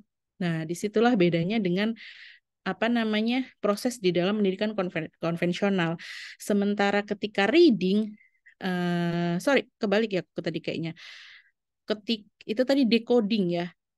Oke, jadi ketika anak building words, dia akan melakukan decoding, sementara ketika anak reading, dia akan melakukan coding, dia langsung berhadapan dengan kata dari orang lain. Ketika anak berhadapan dengan kata dari orang lain, ini belum tentu dia tertarik membaca, karena ini bukan berasal dari dirinya sendiri.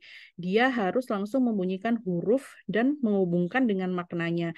Dan ini bukan kegiatan yang konkret untuk anak. Jadi pada anak, menurut pengamatan Maria Montessori, menulis ala Montessori dengan building words tadi jauh lebih konkret daripada membaca. Jadi ini juga memfasilitasi kebutuhan anak yang suka bekerja dengan tangan tadi. Ketika anak bertemu dengan material dalam language yang salah satunya adalah large movable alphabet, mereka enjoy menyusun hurufnya satu persatu berdasarkan apa yang mereka dengar itu tadi.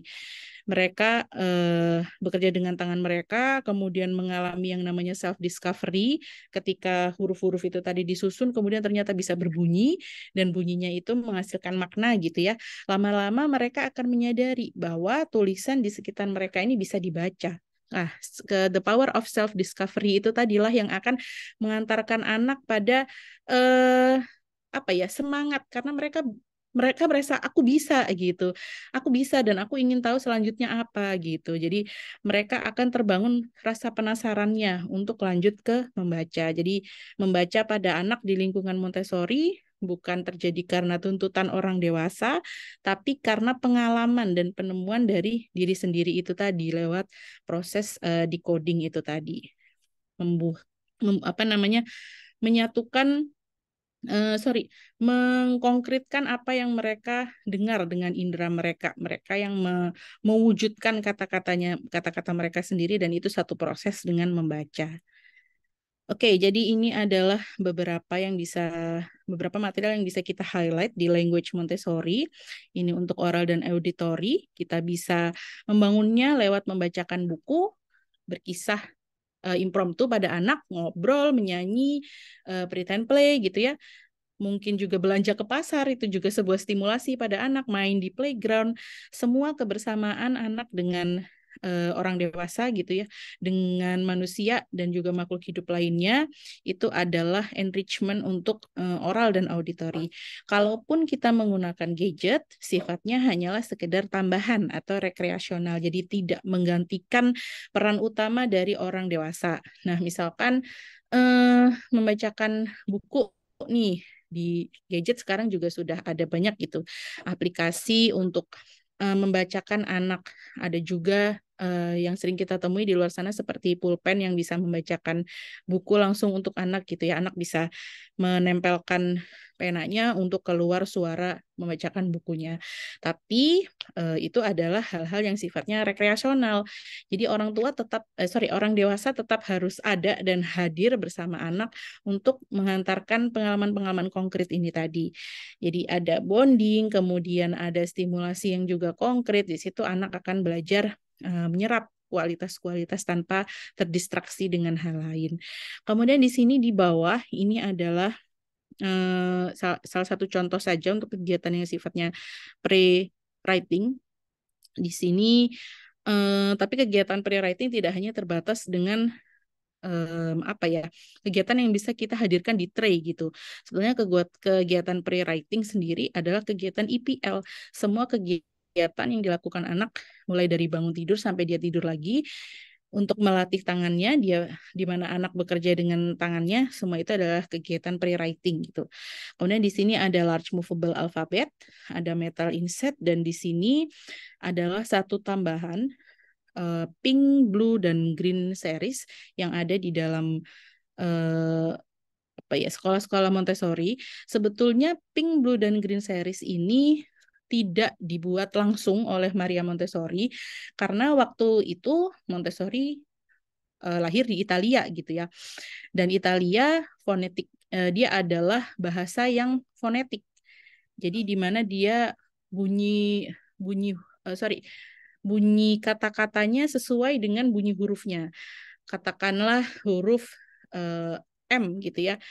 Mereka juga bilangnya gitu.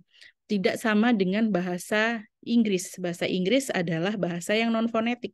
Ketika kita bicara tentang huruf A, mereka membunyikan hurufnya sebagai gitu ya. Apple gitu kan, bukan apel di bahasa Inggris tapi apple padahal hurufnya A. Nah, bahasa-bahasa seperti itu adalah bahasa yang non fonetik. Nah, jadi pink, blue, dan green series ini muncul dari, seingat saya, dari salah satu muridnya Maria Montessori. Di situ karena transisi Montessori dari negara yang bahasanya fonetik ke negara yang bahasanya non fonetik, maka diakomodirlah dengan kehadiran pink, blue, dan green series ini. Jadi seperti bahasa Inggris mungkin ya, atau bahasa-bahasa lain yang hurufnya bunyinya beda dengan hurufnya gitu. Kita mengenalkan tahapan ini karena kita mengenalkan satu persatu pada anak. Misalkan di bahasa Indonesia sendiri kita juga temui kan ada diftong gitu, ada huruf en dan g yang nantinya akan berubah bunyi menjadi huruf eng. Nah, disitulah arti dari non fonetik itu tadi, karena bunyi hurufnya bisa berubah dari huruf awalnya. Makanya kita berikan tahapan pada anak agar mereka tidak overwhelmed tadi dengan kualitas belajarnya. Satu persatu kualitas kita kenalkan pada anak dalam pendidikan Montessori. Oke, masuk ke Montessori matematik. Di sini ada sedikit piramid yang bisa teman-teman amati. Pertama yang perlu kita bangun adalah mathematical mind, baru kemudian masuk ke angka dan sistem desimal, baru masuk ke operasi matematika. Nah, di sini tahapannya eh, bukan sekedar mengenalkan angka lalu berhitung gitu ya. Dalam pendidikan konvensional itu sebetulnya banyak missing link di dalam matematika. Sama dengan bahasa, modalnya kita sediakan dari lahir, kemudian kita asah dalam penggunaannya sehari-hari. Jadi mathematical mind ini apa sih sebetulnya? Ini adalah mengacu pada kecenderungan unik dari pikiran manusia. Kita punya kecenderungan untuk menyusun sesuatu berdasarkan order ya, berdasarkan urutan. Kita juga punya kecenderungan untuk melakukan sesuatu berdasarkan uh, exactness atau ketepatan. Kemudian kita juga melakukan eksplorasi dan orientasi, dan ini adalah mathematical mind. Jadi anak yang punya akses konkret di fase absorbent mind, nantinya ketika di fase reasoning mind, di fase apa namanya, sekolah SD, second plane gitu ya, second plane of development, mereka akan tumbuh dengan mudah pemahamannya. Jadi tidak lagi harus di drilling berkali-kali, tapi mereka sudah tinggal pakai gitu ibaratnya. Jadi saya mengalami sendiri ketika anak saya di sebelum usia dini sudah mengenal fraction dengan puzzle fraction gitu ya, pecahan dalam bentuk konkretnya yang bisa dipegang oleh tangan. Ketika masuk ke materi di sekolah dasar itu jauh lebih mudah. Jadi yang selalu yang kita siapkan adalah pre-nya dulu, baru masuk ke konten akademiknya. Jadi teman-teman bisa pilih nih mau dikenalkan dengan konkret dan menyenangkan sejak usia dini, atau menunda nanti langsung abstrak gitu ya, tanpa perlu beli-beli material atau menyiapkan prepared environment di rumah, tetapi tenaga yang dikeluarkan mungkin akan jauh lebih besar. Nah, ini ada beberapa yang bisa kita lihat aparatusnya di MET. Menurut saya indah sekali konsep matematika di dalam Montessori, karena itu sangat smooth satu persatu mengenalkan kualitasnya pada anak. Jadi dibangun dulu ordernya 1 sampai 10, ini adalah number rows. Kemudian setelah number rows baru masuk ke simbol angka. Setelah simbol angka akan mengenal kualitas 0. Setelah mengenal kualitas 0, anak akan belajar tentang sistem desimal. Nah, setelah sistem desimal, kita ajak anak untuk mengoperasikan hal-hal yang konkret nih. Jadi sebelum masuk ke apa namanya itu, biasanya anak mengenal habis 1 sampai 10, kita ajarkan anak langsung mengenal 11, 20 dan seterusnya ya. Tapi ternyata di Montessori ada jedanya dulu nih yang seru. Justru jedanya yang seru ini yang jadi basic untuk anak-anak di operation. Baru setelah itu mereka nanti akan mengenal teens dan tens, kemudian masuk ke operasi matematika yang lain yaitu multiplication dan division untuk basic mereka. Kemudian di sini juga ada Montessori cultural. Di sini anak akan belajar jauh lebih lengkap tentang alam semesta, karena kita mengenalkan anak tentang botany dari sejak mereka dini gitu. Kemudian mengenal zoologi, tidak hanya mengenal nama-nama hewan tapi juga anatominya. Kemudian kita ajak anak mengenal geografi, tempat mereka hidup gitu di bumi, apa saja yang bisa mereka kenali, kualitas-kualitas sederhana tapi mempesonakan mereka, dan kita mengenalkan mereka tentang konsep waktu atau history lewat birthday walk. Ini juga bagus banget. Teman-teman mungkin bisa cari di YouTube ya tentang birthday walk. Tujuan utama kita mengenalkan cultural sebetulnya untuk membangun kesadaran anak atas alam semesta dan isinya, sehingga dalam diri anak yang mungkin anak usia dini ini masih egosentris gitu ya, tapi kita transisikan pelan-pelan, bangun konstruksi pemahaman bahwa dunia ini tidak hanya tentang mereka loh. Di dunia ini luas sekali yang bisa kita lihat, yang bisa kita fokuskan perhatian kita, sehingga pada diri anak akan muncul humility, rasa cinta asih, dan juga welas asih terhadap semua ciptaan Tuhan.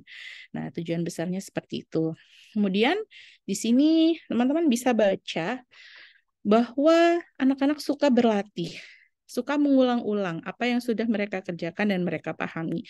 Tapi bagaimana cara menarik anak untuk melakukan repetisi? Kadang-kadang di rumah kita suka bingung, kita sudah hadirkan aparatus lah ya, katakan Pink Tower, beli yang asli 300.000 sampai 500.000. Dipakai sekali, 2 kali, udah nggak pengen megang lagi.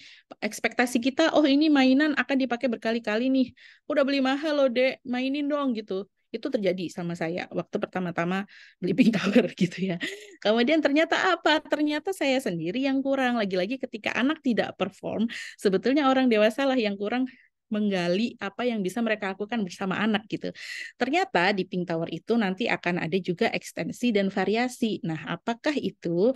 Sebetulnya ekstensi dan variasi ini adalah kegiatan lanjutan. Jadi ketika presentasi awal Pink Tower itu kita ajak anak untuk menumpuk ke atas, ternyata ketika kita pikirkan tentang ekstensi dan variasi, kita bisa susun Pink Tower dalam banyak bentuk gitu. Jadi presentasi awal dengan materi Montessori itu memang perlu gitu ya, karena itu adalah tapi untuk anak ketika kita recall kembali cycle of learning di pertemuan kemarin, ternyata presentasi pertama dengan menggunakan material Montessori ini hanya di fase awareness. Jadi ketika kita ingin mengajak anak maju ke fase exploration dan acquisition, ini caranya ya lewat ekstensi dan variasi ini. Nah, tujuannya adalah untuk menggugah ketertarikan anak dan juga semakin menginternalisasikan konsep gitu.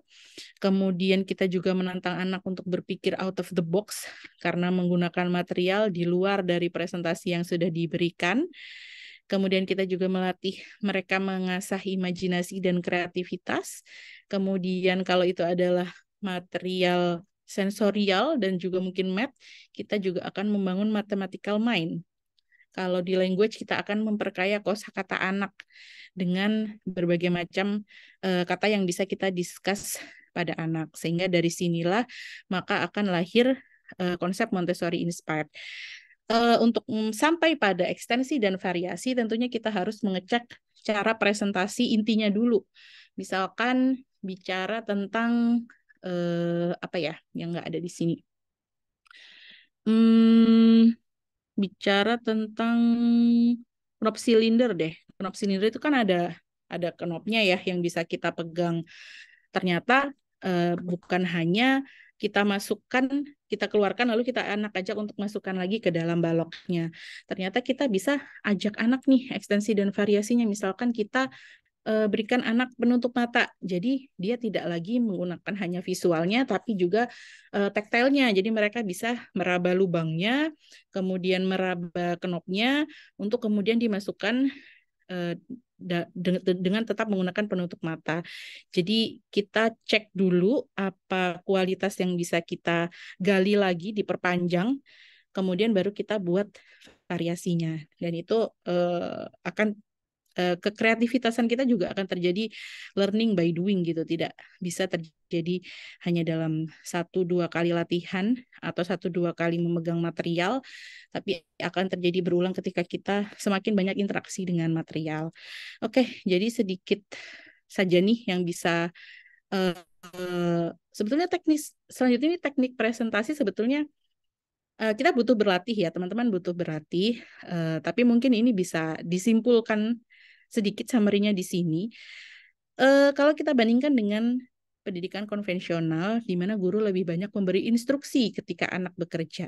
Tapi ketika di Montessori, perbandingannya seperti ini nih. Kita presentasikannya dengan cara mencontohkan lebih besar daripada kita berbicara. Misalkan kita sedang mencontohkan anak menuang air.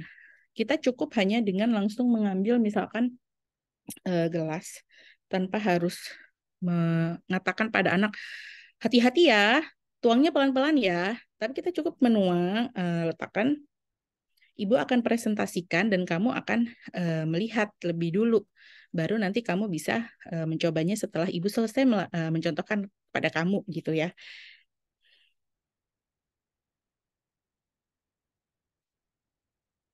Jadi ketika kita menuang, di tengah proses menuang kita bisa sambil melihat anak untuk mengecek apakah dia tetap memperhatikan kita.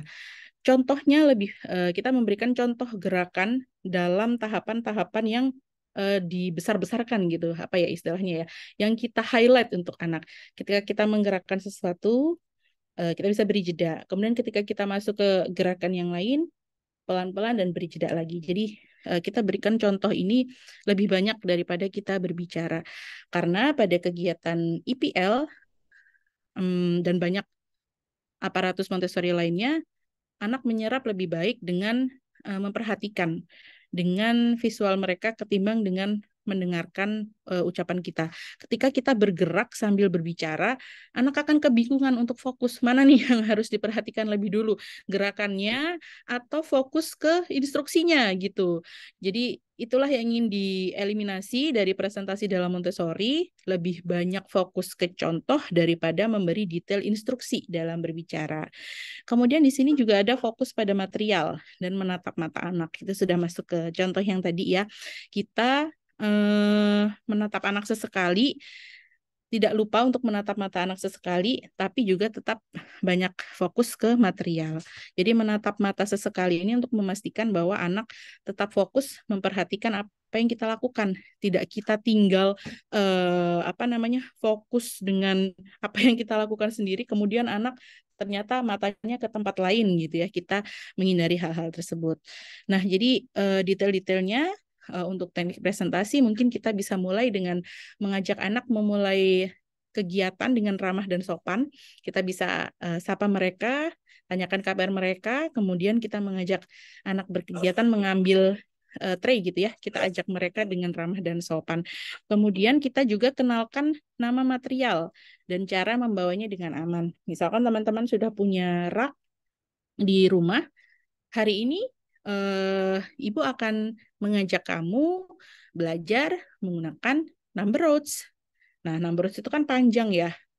Kita ajari bagaimana anak bisa membawa material. Kita ajari begini cara memegang number roads. Nah, kita ajari cara mereka membawa barang dengan aman dari rak menuju ke tempat bekerja. Kemudian kita juga tidak lupa untuk untuk mengencourage anak memakai alas kerja. Kemudian selalu memulai semua gerakan dari kiri ke kanan. Untuk alas kerja sendiri juga dibuka dari kiri ke kanan, gulungannya, kemudian lipatannya. Semuanya dimulai dari kiri ke kanan untuk membiasakan anak dengan gerakan untuk kedepannya untuk menulis dan juga membaca tadi. Kemudian kita juga bisa katakan pada anak sebelum memulai presentasi bahwa kita akan memberi contoh lebih dulu. Untuk kita juga meminta anak untuk menunggu atau untuk mengamati, dan kita tidak lupa katakan bahwa mereka bisa mencobanya setelah kita selesai. Nah, ini adalah satu briefing untuk menyiapkan mental anak, melatih mereka untuk menunggu. Mungkin pada awal-awal mereka akan ingin menyela gitu ya, ingin langsung memakai material setelah kita menunjukkan masih di tengah-tengah presentasi, belum selesai gitu presentasinya. Tidak apa-apa kita berikan kesempatan jika memang itu baru di awal-awal. Seiring berjalannya waktu kita akan tetap ingatkan anak bahwa mereka bisa menunggu karena ini adalah satu sekuens kerja gitu yang akan mereka lakukan juga, tidak berhenti di tengah-tengah. Jadi ketika memberikan presentasi, kita berikan dengan gerakan yang pelan dan juga menjaga kontak mata dengan anak. Kemudian ketika kita mengakhiri presentasi, jangan lupa menawarkan untuk anak untuk mencoba. Kemudian ketika mereka berkegiatan, kita sebisa mungkin menjaga tanpa tanpa interupsi atau juga koreksi, tanpa berkomentar. Kita menunggu apa yang dilakukan anak dan juga respon mereka. Kemudian ketika mereka sudah selesai, jangan lupa kita berterima kasih dan juga mengatakan bahwa di lain hari kita akan bekerja dengan material lainnya. Jadi ini juga untuk menyiapkan mental anak, menumbuhkan rasa penasaran mereka, menumbuhkan ketertarikan bahwa masih ada loh ini lanjutannya, belajarnya tidak hanya hari ini gitu, masih ada challenge-challenge berikutnya. Oke. Oke, sedikit overtime dari saya. Mohon dimaafkan jika ada banyak kekurangan dalam penyampaian. Saya harap teman-teman punya banyak pertanyaan nih untuk kali ini karena ini sudah mulai masuk ke detail praktek ya di minggu depan. Mungkin akan masuk lebih ke detail membuat pelajaran. Sorry, bukan pelajaran. Rancangan bekerja di rumah gitu ya dengan anak dengan memperhatikan sensitif period mereka. Oke, sekian dari saya. Saya kembalikan ke Mbak Sri. Terima kasih. Masya Allah, luar biasa Mbak Nafila. Ini kalau teman-teman yang mau bertanya silakan langsung aja di raise hand. Terus nanti saya kasih kesempatan untuk unmute mikrofonnya. Sembari kita menunggu teman-teman untuk bertanya, mungkin saya juga ada ini Mbak Nafila. eh, Apa ya? Boleh nggak saya juga memulai pertanyaan nih sebelum sambil nunggu teman-teman bertanya gitu? Boleh banget kan kita saling ini ya, saling mengisi ya. Kalau ada apa pengetahuan dari teman lain juga silakan sharing aja. Oke, ini tadi tentang konsep variasi dan ekstensi gitu. Kapan kita menggunakan variasi dan ekstensi, Mbak? Apakah harus kita kelar dulu nih dengan aparatus Montessori atau bisa itu beriringan seperti itu? Oke, jadi konsep variasi dan ekstensi itu sebetulnya pengayaan gitu ya untuk sebuah material Montessori. Ketika sudah presentasi dengan kegiatan intinya, dengan apa namanya, ibaratnya Maria Montessori itu kan pernah tulis sebuah buku ya, Montessori Method. Di situ beliau tuliskan cara-cara menggunakan aparatusnya. Nah, cara-cara inilah yang kita presentasikan dulu pada anak ketika dia sudah melakukan atau mungkin belum melakukan gitu ya, karena belum tertarik di lain hari kita bisa tarik kembali nih apa namanya ketertarikan mereka atau curiosity-nya dengan variasi dan ekstensi ini. Jadi kita bisa libatkan benda-benda yang lebih sifatnya lebih general gitu ya, tidak hanya aparatus, tapi mungkin kita bisa juga pakai mainan yang dia suka ataupun mungkin yang sedang happening gitu di inner circle anak-anak gitu ya. Misalkan dia lagi suka entah Hot Wheels atau apa. Salah satu contoh yang saya masukkan tadi adalah long roads gitu ya. Itu aparatus di sensorial Montessori untuk mengenalkan panjang dan pendek. Di situ kita bisa ketika anak mungkin sudah males gitu sama si long roads ini, kita bisa ajak anak memakai long roads untuk membuat maze. Nah, di situ kita bisa kombinasikan dengan mainan-mainan mungkin yang dia suka itu tadi mungkin Hot Wheels atau apa. Jadi sifatnya lebih lebih playful gitu, lebih fun daripada presentasi asli yang mungkin lebih banyak rules gitu ya. Jadi kita lebih membuka chance untuk anak berimajinasi dan kreatif kreatif lewat variasi dan ekstensi ini tadi. Oke, baiklah. Makasih Mbak Nafila atas jawabannya. Sekarang kita udah ada yang penanya nih, Mbak Nafila. Mbak Nisa Sepadil, silakan Mbak Nisa di-unmute mikrofonnya. Ya, ada suaranya ya, Mbak? Ya, silakan Mbak Nisa langsung Ya, aja bertanya. ya. Baik, terima kasih atas kesempatannya sebelumnya. Mungkin saya izin perkenalan lagi ya, Mbak. Mudah-mudahan nggak terlambat gitu. Dan saya juga ingin curhat juga sedikit gitu. Sebetulnya background saya itu emang sebagai pengajar gitu. Dan saya juga sudah pernah mengikuti kelasnya Mbak Nafila gitu. Alhamdulillah dulu. Dan Alhamdulillah juga pernah dapat reward buku juga. Dan alhamdulillah udah pernah dipakai juga gitu ke anak murid saya. Nah, saya tuh memang sekarang itu bukan mengajar di instansi sekolah, namun lebih ke private rumah-rumah mungkin ya Mbak. Nah, dan di mana saya itu mengajarnya itu memang lebih ingin menerapkan pendidikan Montessori karena ya saya merasakan gitu saat saya mengajar di sekolah konvensional itu nggak bisa langsung yang efektif gitu. Apalagi misalnya di mana di sekolah itu lebih mengedepankan skill akademis dan ternyata kan secara pendidikan Montessori itu yang tadi Mbak Nafila jelaskan bahwa apalagi di usia 0 sampai 3 tahun itu kan lebih difokuskan di sensori sama di IPL ya dan itu tuh terbukti gitu saat usia 4 sampai 5 tahun anak-anak yang memang kebutuhan yang enggak dipenuhi di dua area itu teh si perkembangan kayak misalnya language-nya, matematiknya itu emang agak apa ya, agak terdistraksi karena fokusnya memang belum lama gitu. Nah, jadi itu sedikit background mungkin ya curhat. Jadi memang saya tuh sambil ingin apa ya mencari ilmu mengenai Montessori sedikit-sedikit dari Mbak Nafila juga Mbak Sri juga yang lainnya gitu. Nah, pertanyaan saya yang pertama itu tadi kan Mbak Nafila sempat menyinggung bahwa fokus anak itu kan usianya 3 tahun berarti otomatis kurang lebih 6 menit. Nah, yang saya ingin tanyakan, jika misalnya khususnya saya ya, karena saya mengajar, gitu,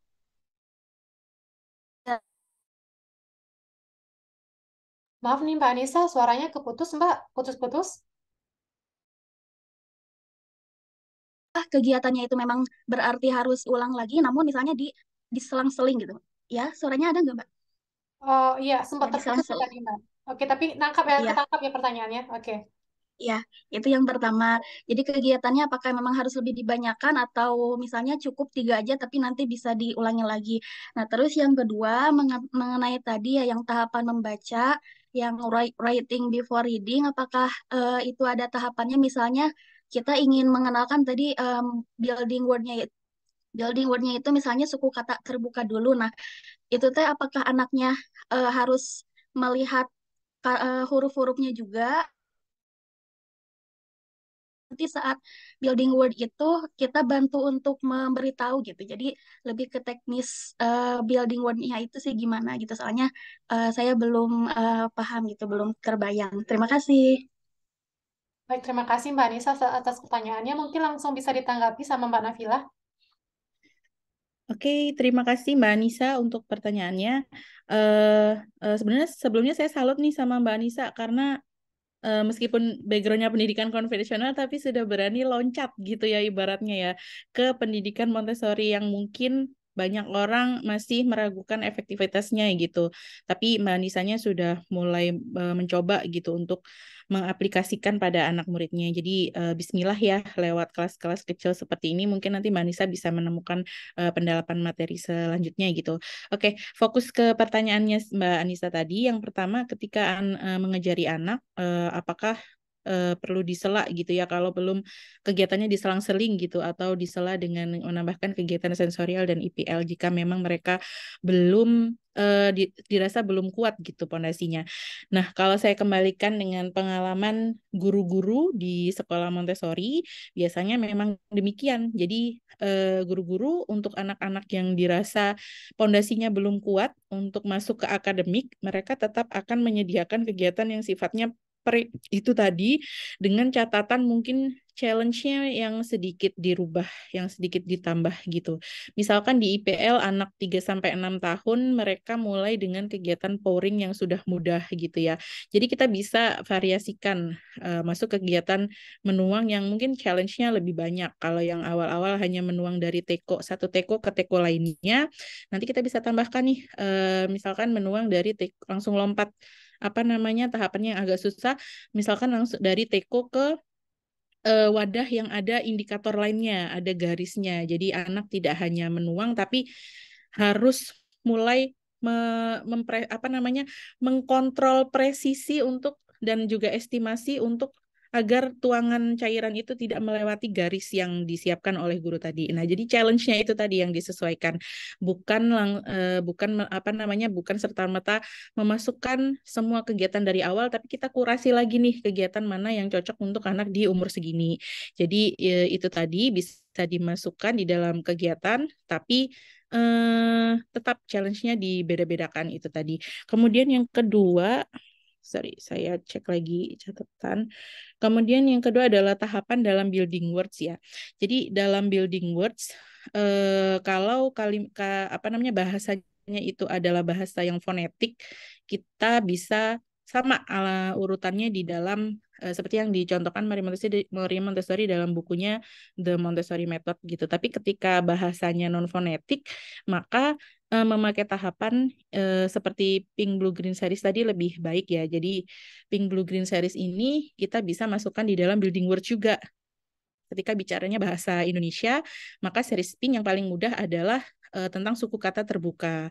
Kemudian yang blue adalah suku kata tertutup gitu. Kemudian untuk seri hijau itu adalah kata yang sudah non fonetik karena dia ada diftong dan juga ada huruf e lemah atau yang kita bilang huruf gitu ya. Kalau e kuat itu kita bilangnya huruf Kemudian green series huruf karena beda pengucapannya itu tadi jadi kita masukkan di green series. Jadi untuk tahapan building word sendiri disesuaikan dengan pink blue green itu.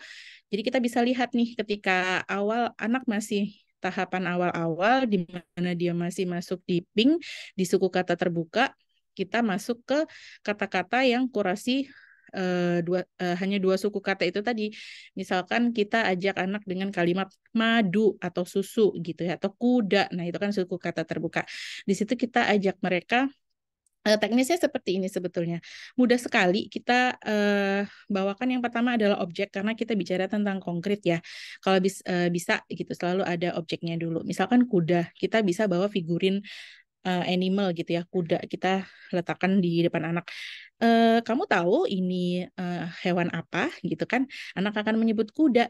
Oke, kuda. Yuk kita tulis namanya menggunakan large movable alphabet. Kuda. Kita breakdown hurufnya sangat pelan. Kuda. Huruf apa ya yang kamu dengar pertama kali? Nah, di situ anak akan mulai menganalisa di coding itu tadi. Ku, oh iya ada huruf ke gitu. Ketika anak belum bisa langsung mengenali apa hurufnya, kita bisa masuk step in di situ. Oh iya, ibu mendengar ada huruf ke, apakah kamu juga mendengar ada huruf ke?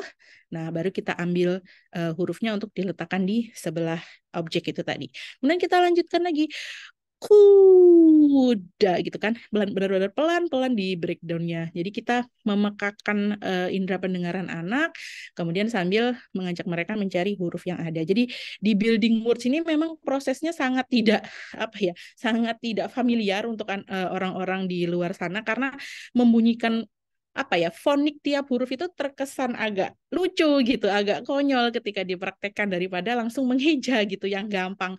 Tapi justru ketika kita mengajak anak membunyikan bunyi huruf, mereka akan mengenali dengan lebih mudah karena bunyi huruf itu ya relate dengan bentuk hurufnya. Beda dengan apa namanya, suara alfabet di dalam pendidikan konvensional ketika kita belajar A, B, C, D, E, F, G gitu ya. Di dalam unit hurufnya itu udah terkandung huruf E gitu.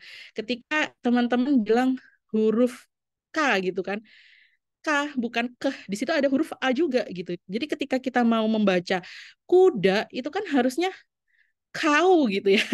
Kau terus dea, jadinya kaudea malahan bukan kuda. Tapi ketika kita menggunakan fonik seperti di dalam Montessori, kita akan bilang bunyi hurufnya, bilangnya ya ke u d a gitu tanpa ada embel-embel vokal di dalam huruf itu tadi. Jadi itulah yang terjadi, anak lebih mudah menggabungkan bunyi huruf dan juga unit huruf menjadi kata. Jadi emang building words ada tahapannya.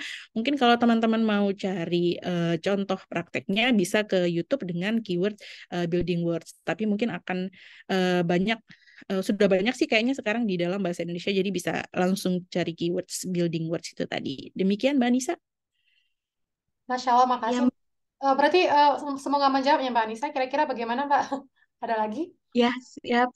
Jadi memang mungkin fondasi pengucapan foniknya dulu yang harus diperbaiki ya mungkin Mbak. Soalnya kan memang untuk anak-anak untuk sekarang ini memang mereka itu lebih familiar dengan A, B, C, D yang ada huruf vokal gitu. Jadi mungkin di sananya saya siap. Makasih banyak ya Mbak Nafila, Mbak Sri atas kesempatannya. Sama-sama Mbak Anissa. Sama-sama. Jadi dikenalin dulu foniknya ya. Jadi biasanya kalau kayak kita kan udah terbiasa mengenalkan bunyi apa ya, bentuk nama huruf gitu ya Mbak. A, B, C, D, E seperti itu. Dan nanti ketika kita ngenalin fonik ke anak dia kayak rancu, bingung sendiri. Makanya sebaiknya di awal-awal kenalin dulu foniknya ke anak. Jadi dia lebih gampang untuk apa ya, mengkorelasikan antara bunyi dengan huruf tersebut gitu.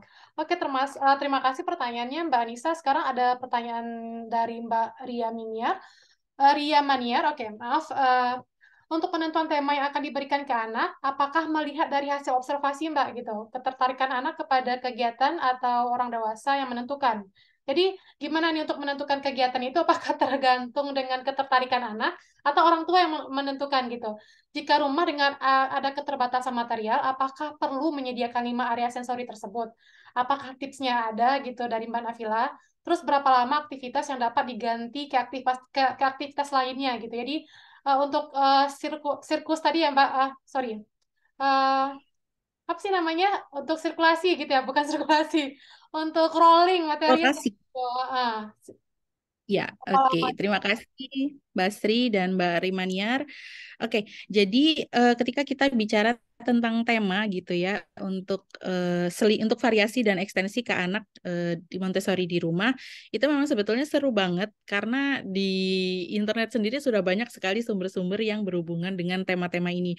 Biasanya ada, kalau Muslim kita bisa relate ke Ramadan, kemudian ke Idul Fitri, hari Isra Mi'raj, kelahiran Nabi dan sebagainya, atau misalkan 17 Agustus gitu ya. Kalau tentang yang Indonesia ada banyak sekali tema-tema yang bisa kita kenalkan pada anak sebagai bagian dari cultural gitu. Saya sendiri dulu waktu Kylie masih TK gitu sering membuat Montessori Inspired yang sifatnya tematik karena itu sangat seru untuk dieksekusi bersama anak. Jadi untuk kami sendiri dan menurut pengalaman saya dan juga ketika belajar di diploma Montessori dulu, kalau tentang tematik, kalau di sekolah sebetulnya itu ditentukan oleh orang dewasa. Jadi mereka melihat ke apa namanya kalender gitu ya, hari-hari besar apa saja yang akan datang. Jadi itu disiapkan oleh para guru agar anak bisa merelate dengan kegiatan yang akan terjadi di hari ke depannya gitu. Jadi mereka bisa menyiapkan dan membangun satu kesatuan utuh gitu. Ketika anak mungkin melihat di mall, oh kok hiasannya berganti nih, ada di bulan Agustus gitu ya, tiba-tiba ada banyak merah putih. Apakah yang terjadi? Ternyata di sekolah dikenalkan dengan tematik 17 Agustus. Nah, itu adalah skop di sekolah. Jadi karena orang dewasa memang punya agenda pendidikan dan juga konten yang ingin dikenalkan kepada anak. Tapi ketika kita switch nih Montessori-nya di rumah, kita bisa sesuaikan nih dengan ketertarikan anak. Nah, itulah nilai plusnya kalau mengenalkan Montessori di rumah. Jadi Montessori yang sudah customize tadi mungkin di sekolah bisa kita lebih customize lagi di rumah karena yaitu tadi konsumen kita adalah anak sendiri. Tidak harus menservis lebih banyak anak orang lain dalam sebuah community gitu ya. Jadi ketika di rumah kita bisa observasi nih anak kita sukanya apa sih? Misalkan dia sedang tertarik dengan tumbuhan gitu misalnya ya, atau misalkan dia sangat tertarik dengan kelinci nih. Nah, kita bisa fokuskan menghadirkan material-material ekstensi dan variasi yang ada kelincinya itu tadi. Misalkan anak sudah mulai bisa menghitung kualitas. Nah, kuantitas gitu ya. Kita bisa sediakan ekstensi dan variasinya misalkan berhitung dengan menggunakan manik-manik berbentuk kelinci atau misalkan kita bisa masuk ke dot to dot yang ada bentuk kepala kelinci gitu kan. Jadi bisa kita sesuaikan dengan ketertarikan anak berdasarkan observasi harian kita. Nah, jika tadi berhubungan dengan keterbatasan material ya. Kalau di sekolah Montessori tentu idealnya semua subjek area di cover karena ya itu tadi sebuah kita sudah jual nih nama Montessori untuk dibeli oleh parents anak kita diservis dengan cara Montessori. Berarti kan itu kewajiban oleh sekolah untuk menyediakan semua subjek area. Tapi ketika kita berada di rumah ya kembali itu tadi, misalkan kita siapnya mampunya baru ke area IPL nih sama mungkin disesuaikan dengan sensitif period anak masih di language nih, belum masuk ke math. Ya sudah, kita sediakan itu saja dulu. Karena ya klien utama kita adalah anak, jadi yang kita dahulukan servisnya itu ya ketertarikan anak dan juga sensitif period anak. Jadi kalau memang masih terbatas, kita sendiri kan ya yang bisa mengukur kita mau sejauh apa gitu dalam garis linear Montessori. Misalkan kita bisa 100 ya kita perform 100 gitu. Kalau bisa performnya masih 50 ya nggak apa-apa. Yang penting kan kita tetap berusaha gitu untuk menghadirkan kebutuhan anak di rumah gitu, tidak hanya menitipkan di sekolah gitu ya ibaratnya. Jadi ketika masih bisa beberapa subjek area ya kita lakukan sebisa kita. Kalau untuk rotasi biasanya untuk tematik itu biasanya saya kira-kira sebulan gitu ada di di rak gitu ya. Jadi ketika kira-kira sebelum menyiapkan kegiatan tematik, jadi saya bikin dulu detail kegiatannya apa. Di situ ada kegiatan utama, kemudian saya bikin juga nanti ada kegiatan tambahannya gitu. Misalkan ketika anak sudah selesai di kegiatan pertama dan dia sudah terlihat bosan gitu, nanti saya akan rotasi dengan opsi selanjutnya. Nah, jadi memang dilihat anaknya sendiri. Sama satu lagi, biasanya kegiatan tematik itu materialnya tidak long last ya, seperti aparatus Montessori.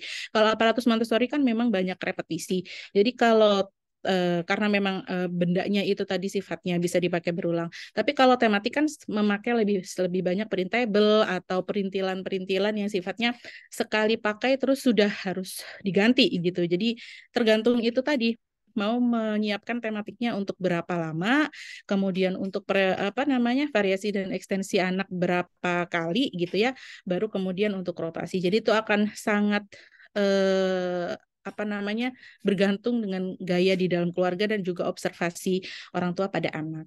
Demikian Mbak Rima. Demikian Mbak, semoga bisa menjawab ya Mbak Rima. Berarti kuncinya untuk merotasi itu kita lihat dulu ya, observasi dulu ya Mbak Nafila ya. Kalau anak udah nggak mulai berkurang nih ketertarikannya, berarti itu udah signal berarti ya. Kita harus merotasi eh, ininya, benda-benda yang mau kita ajarin ke anak. Selanjutnya ada pertanyaan dari Mbak Dani. Silakan Mbak Dani, langsung ini aja, unmute aja Mbak. Oh ya, Assalamualaikum. Selamat malam Mbak Nafila. Waalaikumsalam warahmatullahi wabarakatuh. Malam Mbak Dani. Iya, iya, Mbak. Ada yang pertanyaan pertama nih tentang penyusunan mainan aparatus Montessori. Nah, harus kayak dari buku-buku, mainan-mainan anak seperti mobil-mobilan, itu harus boleh nggak sih satu ruangan sama area Montessori itu raknya maksudnya. Terus pertanyaan yang kedua, eh, kebetulan anak saya tuh usia 3,5.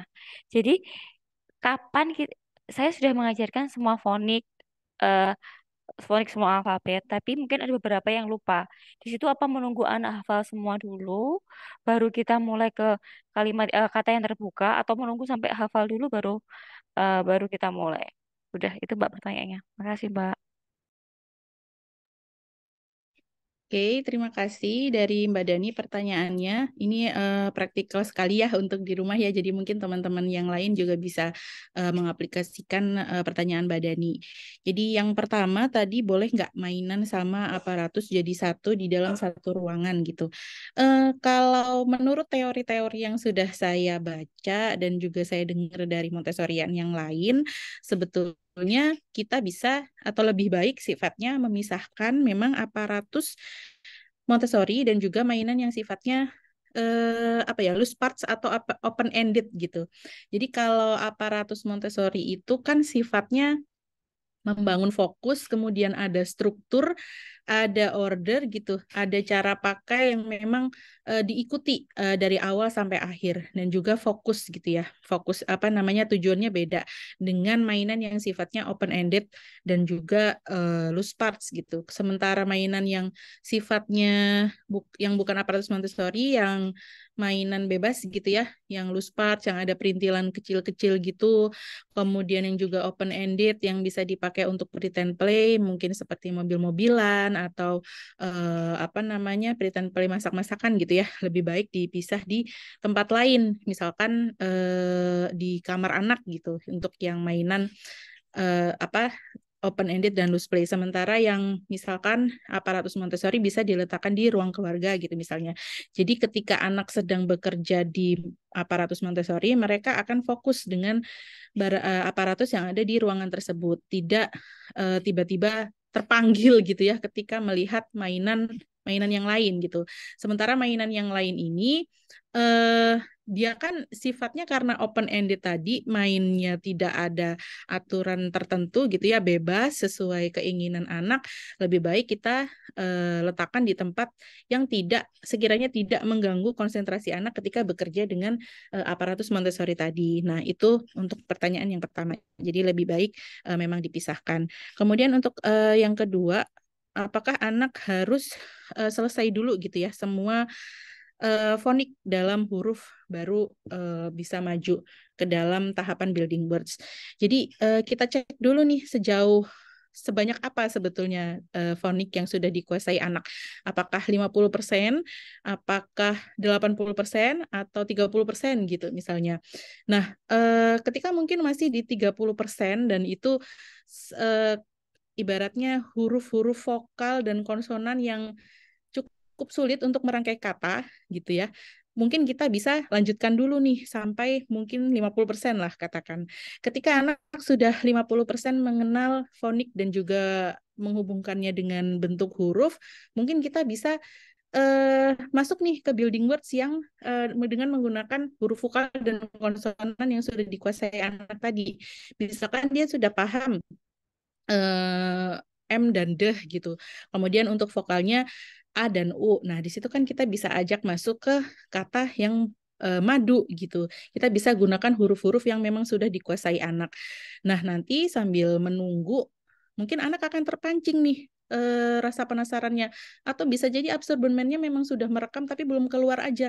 Ketika kita mengajak anak berkegiatan dengan LMA, lama-lama kan terekspos terus tuh anak dengan bentuk huruf yang lain yang di dalam boxnya itu tadi. Siapa tahu mereka lama-lama juga merecall, oh iya huruf itu kan bunyinya itu ketika aku diajari ibu, lama-lama dia bisa. Jadi tinggal tergantung seberapa banyak huruf yang sudah dikenal anaknya Mbak Dani, pakai huruf vokal dan konsonan apa saja, bisa dimulai itu dulu. Sekiranya itu cukup untuk membangun kata yang dua suku kata terbuka, itu insya Allah bisa dipakai. Kemudian sedikit tips dari saya untuk memulai building words, mungkin bisa dimulai dengan nama anak ya. Karena ketika anak mengetahui bahwa oh namanya itu bisa berwujud gitu, bisa ditulis, itu mereka akan muncul ketertarikan. Wah, nama saya aja bisa ditulis. Bagaimana ya dengan benda-benda yang lain ya? Aku bisa coba nggak ya? Nah, itu sedikit tips yang dari senior saya di Montessori juga bisa dicoba. Biasanya anak-anak di sekolah Montessori suka banget kalau mereka tahu nama mereka bisa ditulis. Jadi meskipun masih sedikit vokal dan konsonan yang mereka ketahui, tapi ketika itu bisa digunakan untuk membangun dua suku kata, rasanya kita bisa mulai maju. Demikian Mbak Dani. Baik, Mbak Dani, semoga menjawab ya Mbak Dani. Ini sebenarnya udah selesai waktunya, tapi ada satu pertanyaan lagi yang belum terjawab. Apakah kita tampung atau bagaimana, Mbak Nafila? Lanjut ke grup aja nanti. Boleh dilanjut ke grup dulu, Mbak Sri? Ya, karena udah malam banget ya kalau di Mbak Nafila, udah lewat sejam daripada WIB ya. Oke, Smia. Betul. Baiklah, demikian pertemuan kita kali ini. Semoga banyak ilmu yang kita serap hari ini dan kita terapkan juga untuk beraktivitas bersama anak-anak kita di rumah. Terima kasih Mbak Nafila atas waktunya. Nanti ini menyusul ya teman-teman. Silakan nanti kalau ada pertanyaan lanjutan langsung ditanyain aja biar gak lupa. Diketik aja langsung ya di grup biar ingat gitu. Mumpung masih fresh gitu ilmunya. Oke, demikian Mbak Nafila. Terima kasih atas ilmunya. Selamat beristirahat untuk Mbak Nafila dan teman-teman semuanya. Dan um, have a nice weekend. Besok udah Monday lagi ya. Oke, saya mohon maaf jika ada salah. Assalamualaikum warahmatullahi wabarakatuh. Saya izin tutup ya, Mbak.